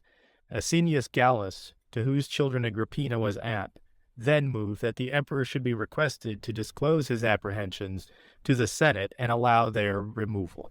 Of all his virtues, as he counted them, there was none on which Tiberius so prided himself as his ability to dissemble, and he was therefore the more irritated at an attempt to expose what he was hiding. Sejanus, however, pacified it, not out of love for Gallus, but rather to wait the result of the emperor's wavering mood, knowing, as he did, that though slow in forming his purpose, yet having once broken through his reserve, he would follow up harsh words with terrible deeds. About the same time Julia died, the granddaughter of Augustus. He had condemned her on a conviction of adultery, and had banished her to the island of Trimiris, not far from the shores of Apulia. There she endured a 20 years' exile, in which she was supported by relief from Augusta, who, having overthrown the prosperity of her stepchildren by secret machinations, made open display of her compassion to the fallen family. 72. That same year the Frisia, a nation beyond the Rhine, cast off peace more because of our rapacity than from their impatience of subjection. Drusus had imposed on them a moderate tribute suitable to their limited resources, the furnishing of ox hides for military purposes. No one ever severely scrutinized the size or thickness till Olennius, a first-rank centurion, appointed to govern the Frisiae, selected hides of wild bulls as the standard according to which they were to be supplied. This would have been hard for any nation, and it was the less tolerable to the Germans, whose forests abound in huge beasts, while their home cattle are undersized. First, it was their herds, next their lands, last, the persons of their wives and children, which they gave up to bondage. Then came angry remonstrances, and when they received no relief, they sought a remedy in war. The soldiers appointed to collect the tribute were seized and gibbeted. Olennius anticipated their fury by flight, and found refuge in a fortress named Flevum, where a by no means contemptible force of Romans and allies kept guard over the shores of the ocean. 73. As soon as this was known to Lucius Apronius, Procurator of Lower Germany, he summoned from the upper province the legionary veterans, as well as some picked auxiliary infantry and cavalry. Instantly conveying both armies down the Rhine, he threw them on the Frisi, raising at once the siege of the fortress and dispersing the rebels in defense of their own possessions. Next, he began constructing solid roads and bridges over the neighboring estuaries for the passage of his heavy troops. And meanwhile, having found a ford, he ordered the cavalry of the Canenifates, with all the German infantry which served with us, to take the enemy in the rear. Already in battle array, they were beating back our auxiliary horse, as well as that of the legion sent to support them, when 3 light cohorts, then 2 more, and after a while the entire cavalry were sent to the attack. They were strong enough had they charged all together, but coming up as they did at intervals, they did not give fresh courage to the repulsed troops, and were themselves carried away in the panic of the fugitives. Apronius entrusted the rest of the auxiliaries to Cethegus Labeo, the commander of the 5th Legion, but he too, finding his men's position critical and being in extreme peril, sent messages imploring the whole strength of the legions. The soldiers of the 5th sprang forward, drove back the enemy in a fierce encounter, and saved our cohorts and cavalry, who were exhausted by their wounds. But the Roman general did not attempt vengeance or even bury the dead, although many tribunes, prefects, and first-rank centurions had fallen. Soon afterwards, it was ascertained from deserters that 900 Romans had been cut to pieces in a wood called Braduhennas after prolonging the fight to the next day, and that another body of 400, which had taken possession of the house of one Cruptorix, once a soldier in our pay, fearing betrayal, had perished by mutual slaughter. 74. The Frisian name thus became famous in Germany, and Tiberius kept our losses a secret, not wishing to entrust anyone with the war. Nor did the Senate care whether dishonor fell on the extreme frontiers of the empire. Fear at home had filled their hearts, and for this they sought relief in sycophancy. And so, although their advice was asked on totally different subjects, they decreed an altar to clemency, an altar to friendship, and statues round them to Caesar and Sejanus, both of whom they earnestly begged with repeated entreaties to allow themselves to be seen in public. Still, neither of them would visit Rome, or even the neighborhood of Rome. They thought it enough to quit the island and show themselves on the opposite shores of Campania. Senators, knights, a number of the city populace flocked thither, anxiously looking to Sejanus, approach to whom was particularly difficult and was consequently sought by intrigue and by complicity in his counsels. It was sufficiently clear that his arrogance was increased by gazing on this foul and openly displayed servility. At Rome, indeed, hurrying crowds are a familiar sight. From the extent of the city, no one knows on what business each citizen is bent. But there, as they lounged in promiscuous crowds in the fields or on the shore, they had to bear day and night alike the patronizing smiles and the supercilious insolence of hall porters, till even this was forbidden them. And those whom Sejanus had not deigned to accost or to look on returned to the capital in alarm, while some felt an evil joy, though there hung over them the dreadful doom of that ill-starred friendship. 75-25. Tiberius, meanwhile, having himself in person bestowed the hand of his granddaughter Agrippina Germanicus's daughter on Cneius Domitius, directed the marriage to be celebrated at Rome. In selecting Domitius, he looked not only to his ancient lineage, but also to his alliance with the blood of the Caesars, for he could point to Octavia as his grandmother, and through her to Augustus as his great-uncle.